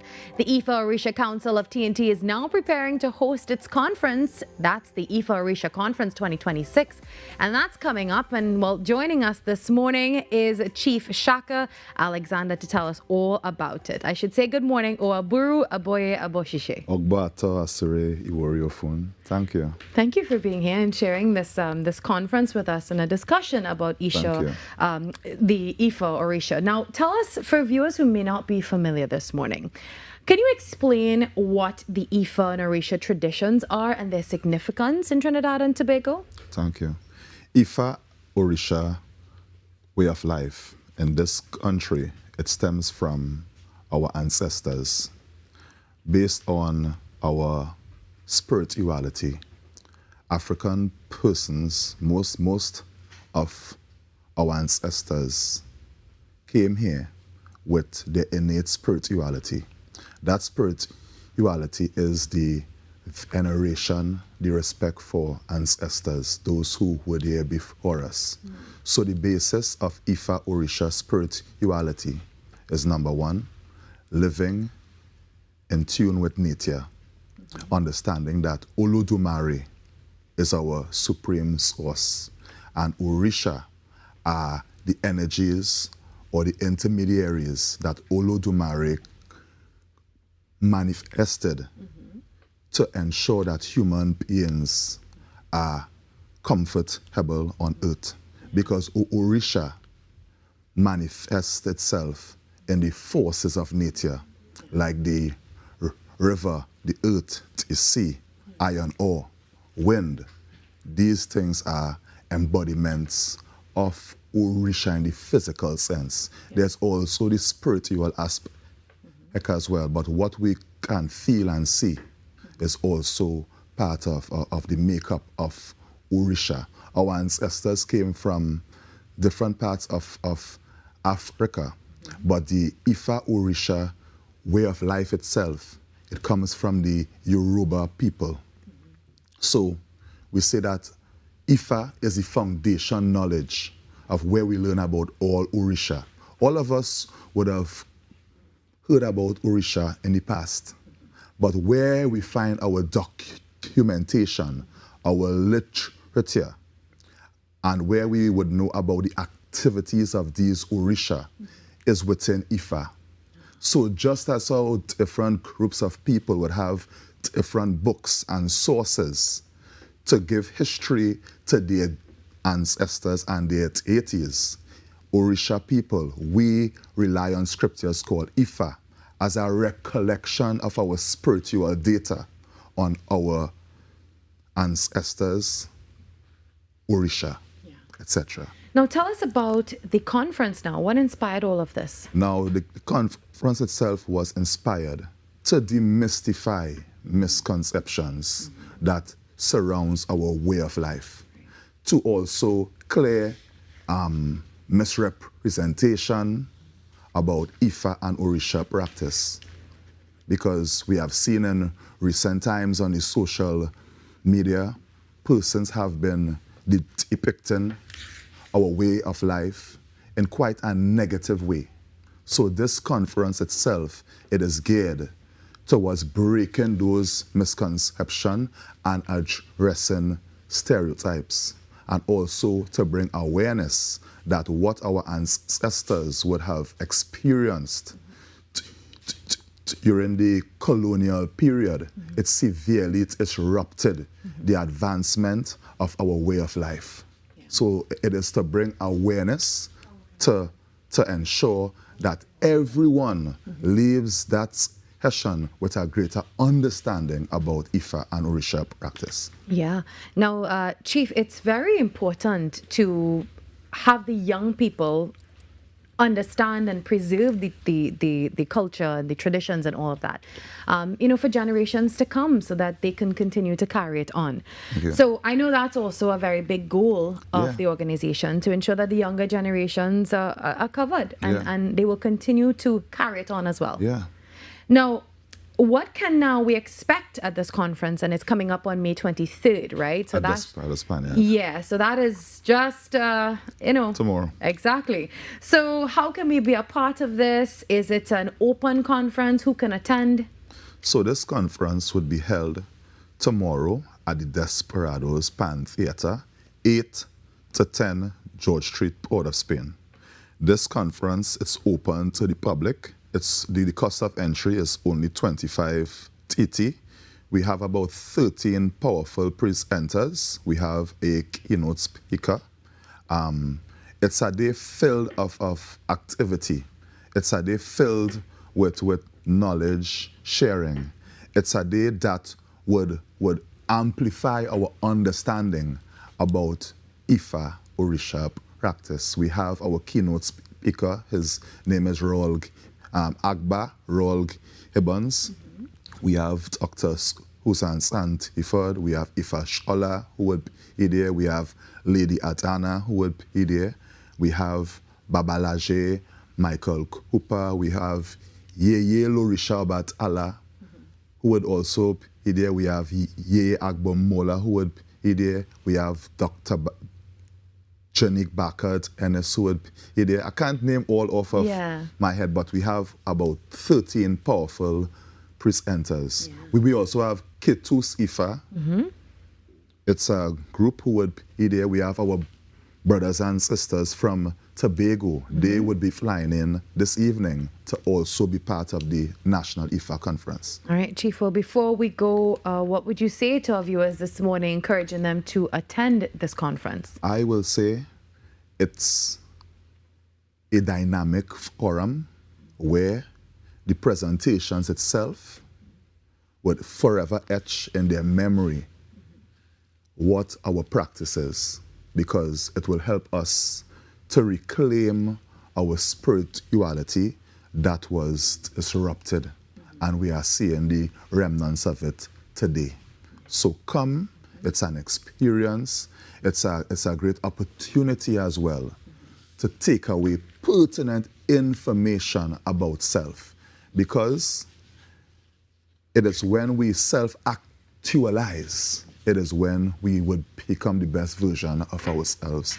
And that comes through knowledge of self. Well, thank you for, sharing some of that knowledge with us this morning, Chief Shaka Alexander, the Ifa Orisha Council of Trinidad and Tobago President, talking all about that Ifa Orisha Conference 2026. It's taking place tomorrow. So get all the information. You can go back and access this interview at TTT Live online. Get the information, attend. And if you want to contribute to the show in any way, we'd really love to hear from you. Remember our email, That's TT Today at ttt.co.tt. Contact us and be a part of the conversation that's shaping our nation. Trinidad and Tobago Today, news you can trust and stories that matter. We take a break, and when we come back, the show continues. The time now 7:34.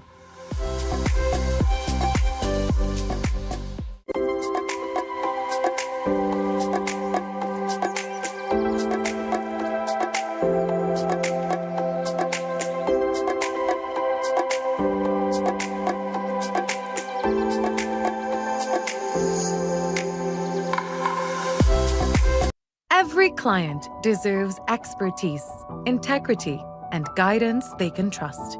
At Camino Realty International, we deliver integrated real estate solutions, sales, rentals, property management, and project development.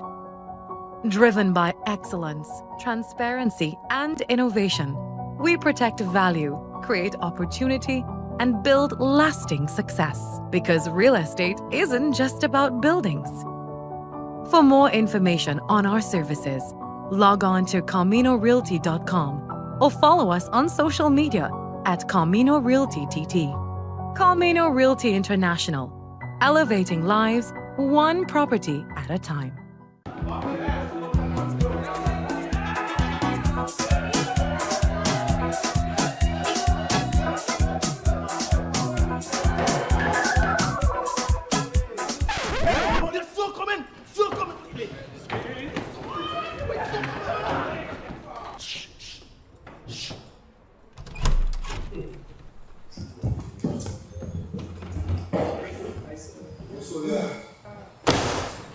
All right, settle on. Let's zoom in the roster this year.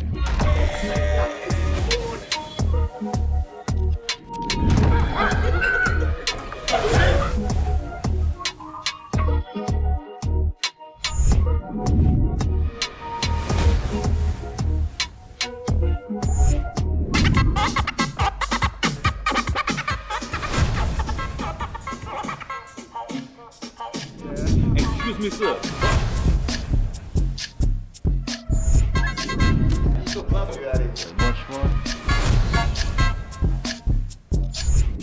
Aí ela vem da poxa minha mãe logo aí, tá vendo?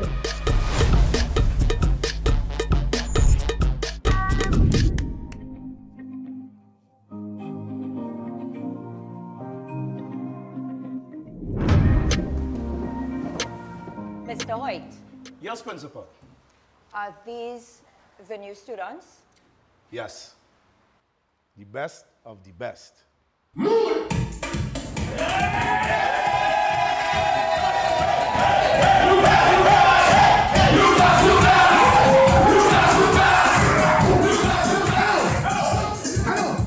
Stop, now the starting time. New class. That's a wrap. Say, CEO, what if the term now start and these children missing school already? Hey, what are you doing there?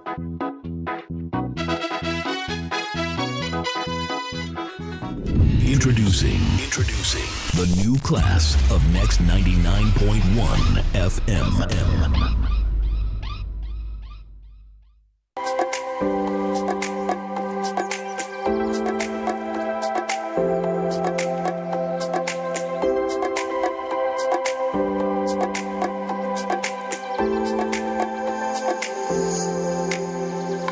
Now it's time to make that connection with the Next 99.1 FM. We're taking things across the radio to check in with the presenters and see how their shift is going and really get a feel for what's happening on their side right now. It's time now for the link up. You hear that? Woo! The new class. Next level of radio. Wake up! This is the link up with Next 99.1 FM. Good morning, Champion and Shaq. Happy Friday. I can't hear you, Champion. I don't think I'm hearing you. I honestly think you don't want to talk to me this morning. All right, we may have some technical difficulties with that link. We will try again in a short bit. As you know, we do this every Friday. It's a link up with Next 99.1 FM. So as soon as we have that up and running, we will get back to you with that. Well, in case you're wondering what the weather is going to be like today, you know Zaina James has you covered.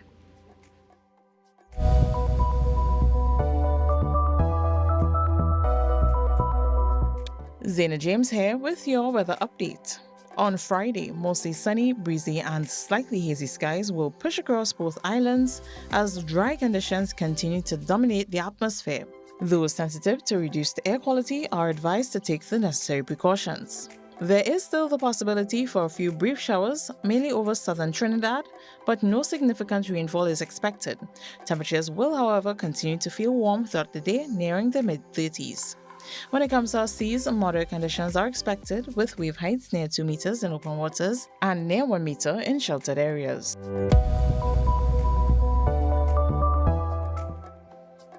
Now, it's no secret that Tobago is home to natural wonders that attract visitors from across the globe.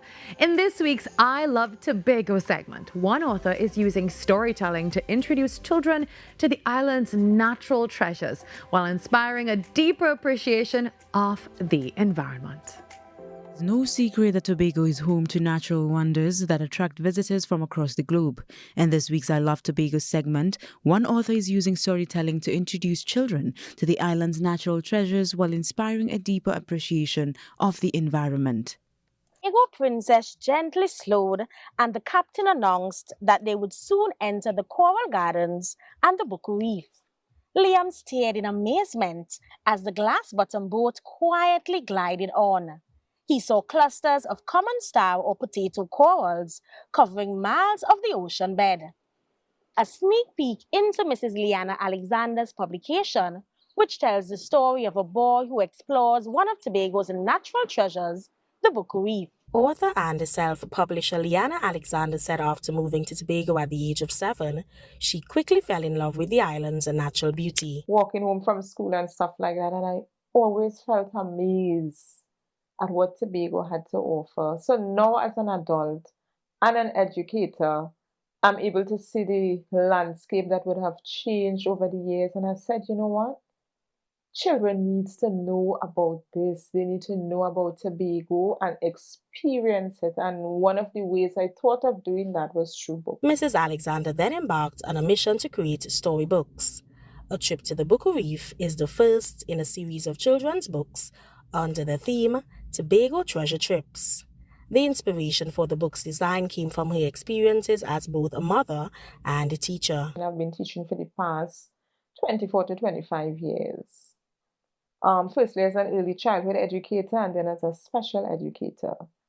And my son Liam, I basically was inspired to do the book through going to a field trip with him. And when I saw his friends and the way that he was learning, you know, the wonders in their eyes, just looking and learning, I felt inspired to create a book so that other children could be able to learn the way that he was learning. The non-fiction publication aims to educate children about one of Tobago's most treasured ecosystems. The book speaks about the different corals. So we have, you know, the potato coral, where Liam was looking at the coral and the finger corals waved at him and he waved back. We talk about the fishes, the different colorful fishes, bathing in the nylon pool. Though it may appear to be a simple undertaking, Mrs. Alexander admitted it took 11 years to complete the publication. Illustrators Jorianne LaRose and Marsha Gomes-Mackey joined her in conducting extensive research and site visits to ensure the images accurately reflected the environment. She added that with support from Mary Coffey, she was able to secure a design that highlighted the vibrancy of Buku Reef. I had to do research and further research, and then the sandbank went away and then it came back after the book was published, and I was saying, Lord, I need the sandbank to come back when I heard it's back. Right, so I went to the reef several times with different reef tour operators. Mr. Johnson was one of them, the elderly one. So I did it from Stobby did it from Pigeon Point and did it from Buku. So Mrs. Alexander hopes that after reading the book, children will become environmental stewards. it tells the children or teaches them about what the Buku Reef is about and how they can not only be protectors. I don't want to use the word protectors, but they can also protect the reef or protect our natural habitat by knowing about it, and they are not too young to know. Because I work with students with different abilities, we have to read for them. So I did the book in such a way, that is why I have the fast facts and did so that adults and parents can also read for the child. So I would say the books, all ages, because a lot of persons who would have bought the books and commented, they are now learning about the reef. A trip to the Buku Reef is available at Mrs. Alexander's school, Mighty Minds Inclusive Learning Center in Signal Hill, Tobago. She also hopes her books will help young readers develop a stronger sense of Tobago identity. In Tobago, we have lots of stories to be told in our villages, stories about Tobago, the beauty. So this is something I would want to see. And I want children, I must say, I want the children to own, to have that identity as to what Tobago is all about and be proud as citizens of Trinidad and Tobago. And as Tobago recently celebrated 250 years since the Main Ridge Forest Reserve was declared legally protected, it is fitting that Mrs. Alexander's next book is titled A Trip to the Rainforest. I am Carissa Douglas for TTT News, and I love Tobago. Thank you so much, Carissa, for that I Love Tobago segment. Well, we are back with our connection with the next 99.1 FM. You know it's time now to link up with them as we take a look at what's happening with their shift. How has it been going? It is Friday after all. It's time now for the link up.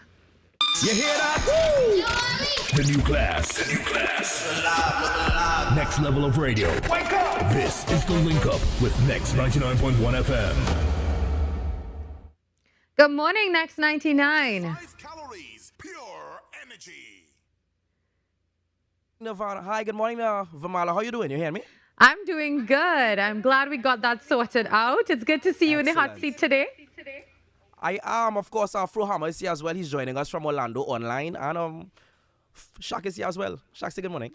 Good morning, Shaq. I know we can't see you, but I know that you're there. Morning. That is okay. That's even better. I feel like they really want to keep us apart this morning, but that's totally fine. So how's the shift been going? What are you guys up to? What are you talking about? What's the hot topic today? Well, it's Friday, so we're not going too heavy at all. We were actually having some discussions about marital issues, relationship issues, roles divided in the relationship, who should spend more, that kind of thing. What are your thoughts on that though, Virmala? I plead the fifth on that one, but I would always say, listen, there's nothing wrong with a little chivalry sometimes, but other than that, balance is good, and you carry me when I can't carry you and vice versa. So I think it's important to have that balance, and communication is key. I will try to answer that as diplomatic as possible. Very diplomatic answer. You say something there? Sorry? I'm not hearing Fro this morning, but we do miss him. Give him our greetings and tell him have a great time at Culture Fest. You can hear him now. Sorry.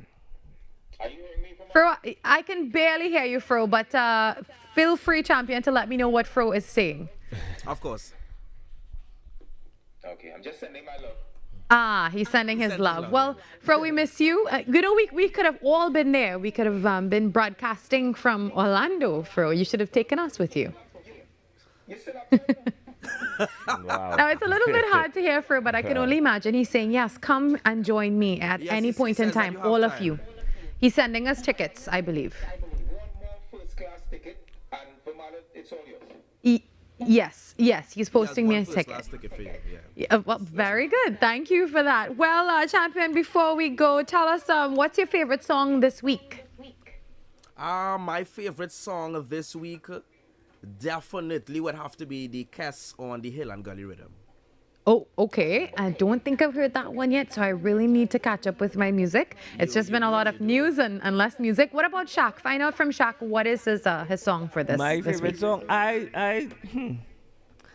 my favorite song is Action by Kimi still, you know. All right. Well, look at that. So, guys, what do you have planned for the rest of the shift, champion? It's Friday, Virmala, so we are not going to have too much discussions anymore. It's just music, good vibes, good energy, and up the road. I don't know. Yeah. And what are your plans for this weekend, champion? I have some events, so I'm definitely going to be in those events. Some family time as well, and I have some shows to catch up on. My dog needs some attention as well. Absolutely. She has some separation anxiety of late. Listen, I totally understand. I have a cat, so it's a daily thing where I have to keep up with the attention. You have to give them enough time and love. Well, I do hope that you have a good weekend and you are safe on the roads. Also, I don't know if you all heard, but there is an accident being reported in the vicinity of Peaks in the West. So just letting your listeners know this morning that if you are in that area, please expect some traffic. I got you. Thank you so much for that, Virmala. All right. Well, thank you guys. Have an amazing rest of your shift, and we'll be locked on. Thank you so much. Take care. All right. Goodbye to you. That's Champion and Shaq from Next 99.1 FM. That was the link up. We do this all over again Wednesday through Thursday next week. Well, Wednesday through Friday next week. The new class. Next level of radio. Wake up! This is the link up with Next 99.1 FM.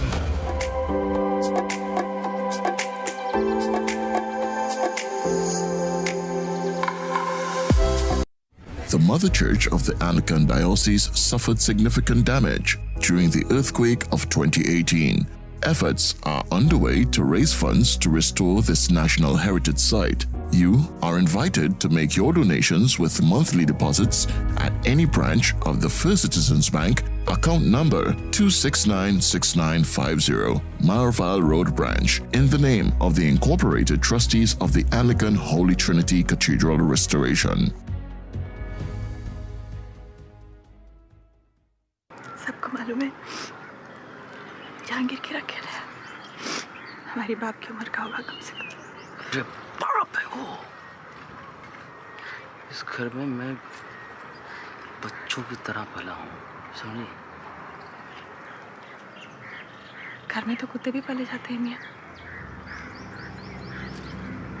Guddu के पीछे जीभ लटकाए यूं पूंछ हिलाते नहीं देख सकते हम तुम्हें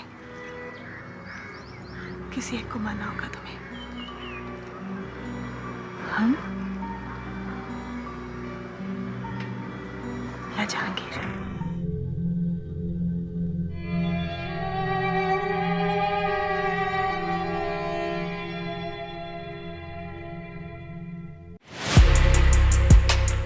I'm Jamila Bannister, host of the Socially Safe podcast, the new TTPS podcast where we share real stories, teach real lessons, and create real impact.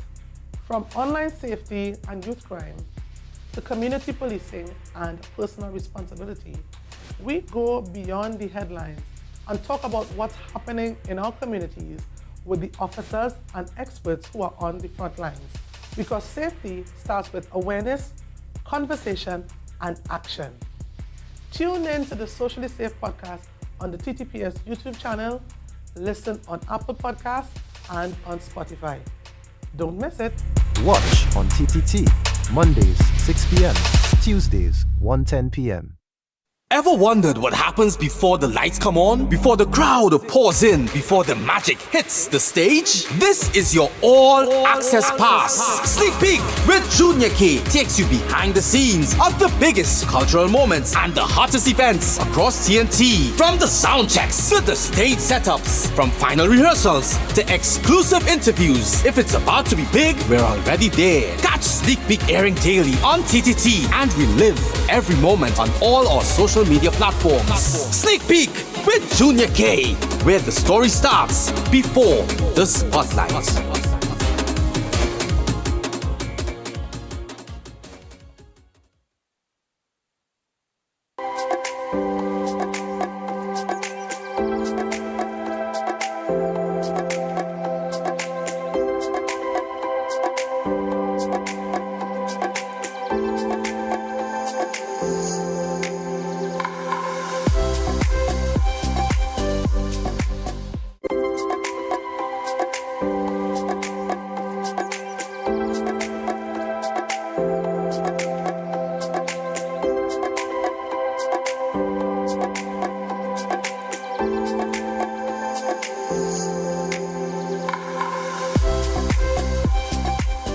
Well, Ja Rule arrived in Trinidad with a warm reception, only in a way that Trinis know how.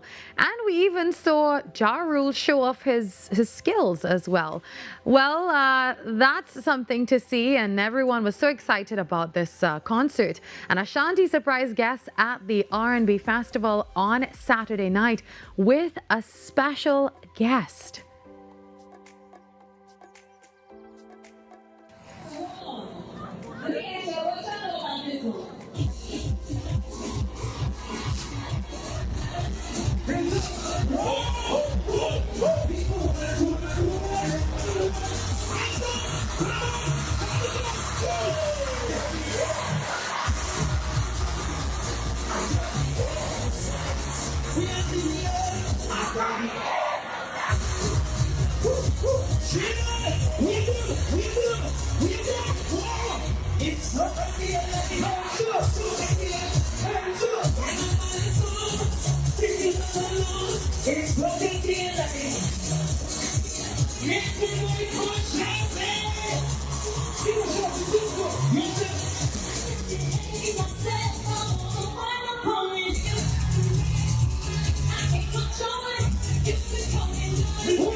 I gotta say thank y'all so much for all the love and all the support.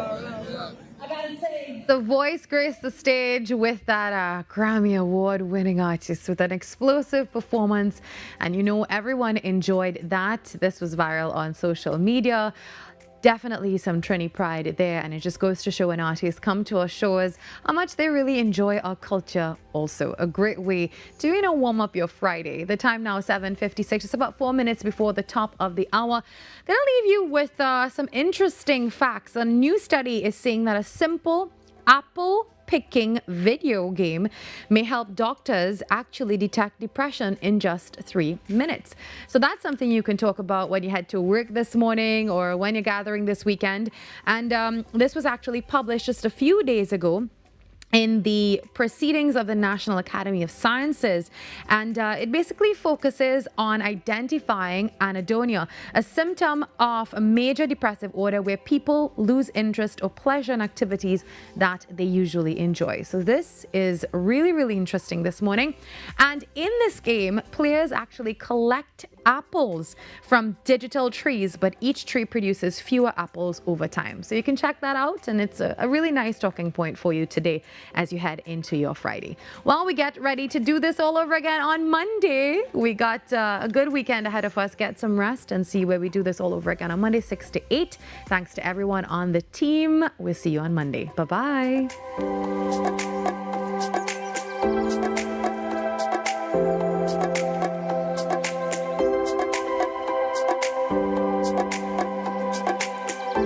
क्या कर रही हो? माया देवी के बारे में सोच रही हूँ. मैं भी. Listen, I have an idea. What? Imagine, अगर माया देवी को किसी लड़के से लव लेटर मिले और उस लेटर में लिखा हो, Dear Maya, I love you. मैं तुम्हें बहुत चाहता था, लेकिन तुम्हारे अंकल ने मुझे भगा दिया. or something like that. किस लड़के का? कोई भी इमेजिनरी लड़का यार. उसे नाम भी दे देंगे और उसके तरफ से लेटर्स लिखेंगे.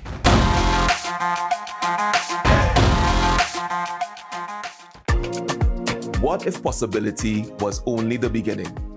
Welcome to Limitless, a journey where ideas become action and action becomes impact.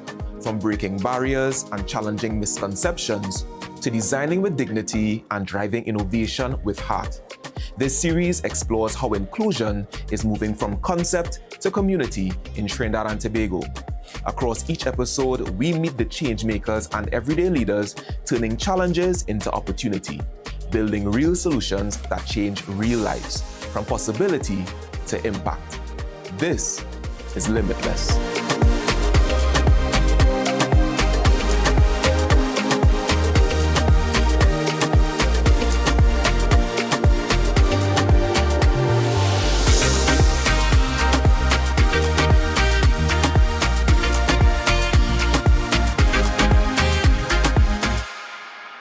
TTT News, every night at 7.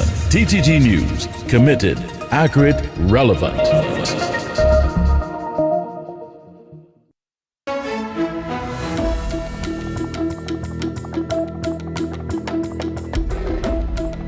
Good morning. This is your TTT News Update. I'm Kyrie Roberts. Making the news at this time. A video of a group of students beating up on one male student went viral on Wednesday. While the Trinidad and Tobago Police Service are involved in addressing violence in schools through its school-oriented policing program, this particular incident took place outside of the school's compound. Deputy Commissioner of Police Junior Benjamin said his officers visited the school and they are investigating the incident. He called for wider scope to help address the issue of school violence. We need to have our parents, educators, and also, religious leaders and community leaders also joining part and parcel of the process to ensure that we really seek to train our children and to, help bring that psychosocial change within, because the heart of the problem, I think, is a problem of the heart. Benjamin noted that the young man who was the victim of the attack was treated and discharged from hospital. He added that the perpetrators of the attack have been identified. To date, I can say we probably have about 3 or 4 persons that we're looking at.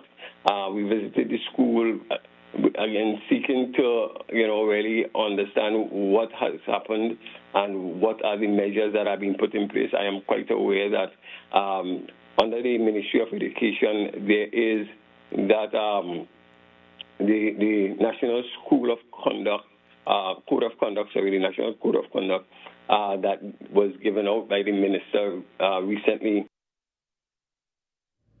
As DCP in charge of the policing program, DCP Benjamin said he and his officers are continuing to engage with the parents of the students involved in the incident, as well as working to have a meeting with the victim and his parents. The government has pledged that a complaint filed against Landmark TT with the Office of Procurement Regulation will not disrupt its planned development projects involving the company. Public Utilities Minister Barry Padarath made the assurance during the launch of B-Mobile's 2026 Future Leaders Internship Program on Thursday. We have very little concerns in terms of identifying with what the OPR has raised. However, as I said, due process will be followed, but we are very confident that the project will go full speed ahead, because the minister definitely did dot his I's and cross his T's in these matters. And the opposition seems to be on the part of creating a lot of hysteria and noise with the hope that it will bring them some sort of political currency. When asked by the media to comment on criticism from the opposition concerning the nepotism in board appointments for Landmark TT, Minister Padarath accused the opposition of hypocrisy. His husband was the chairman, Newman George, of several state enterprises. When Noel Garcia was the chairman of UDICOT, and his family became the president of the Republic of Trinidad and Tobago, where their family was also the Minister of Education. So spare me the hypocrisy from the PNM. The victorious Trinidad and Tobago Red Force team returned home on Thursday afternoon to a warm welcome at the VIP lounge at the Piarco International Airport. On hand to greet the champions were Trinidad and Tobago Cricket Board President Azim Basarath, Cricket West Indies Director Deborah Coriat Patton, and other members of the Cricket Board's executive. The Red Force defeated the Guyana Harpy Eagles by 141 runs in Antigua to capture the West Indies Championship, ending a 20-year wait for the prestigious 4-day title.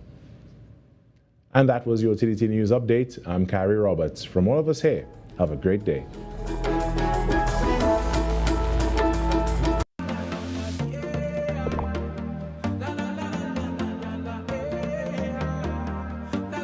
This is TTT. Live for local.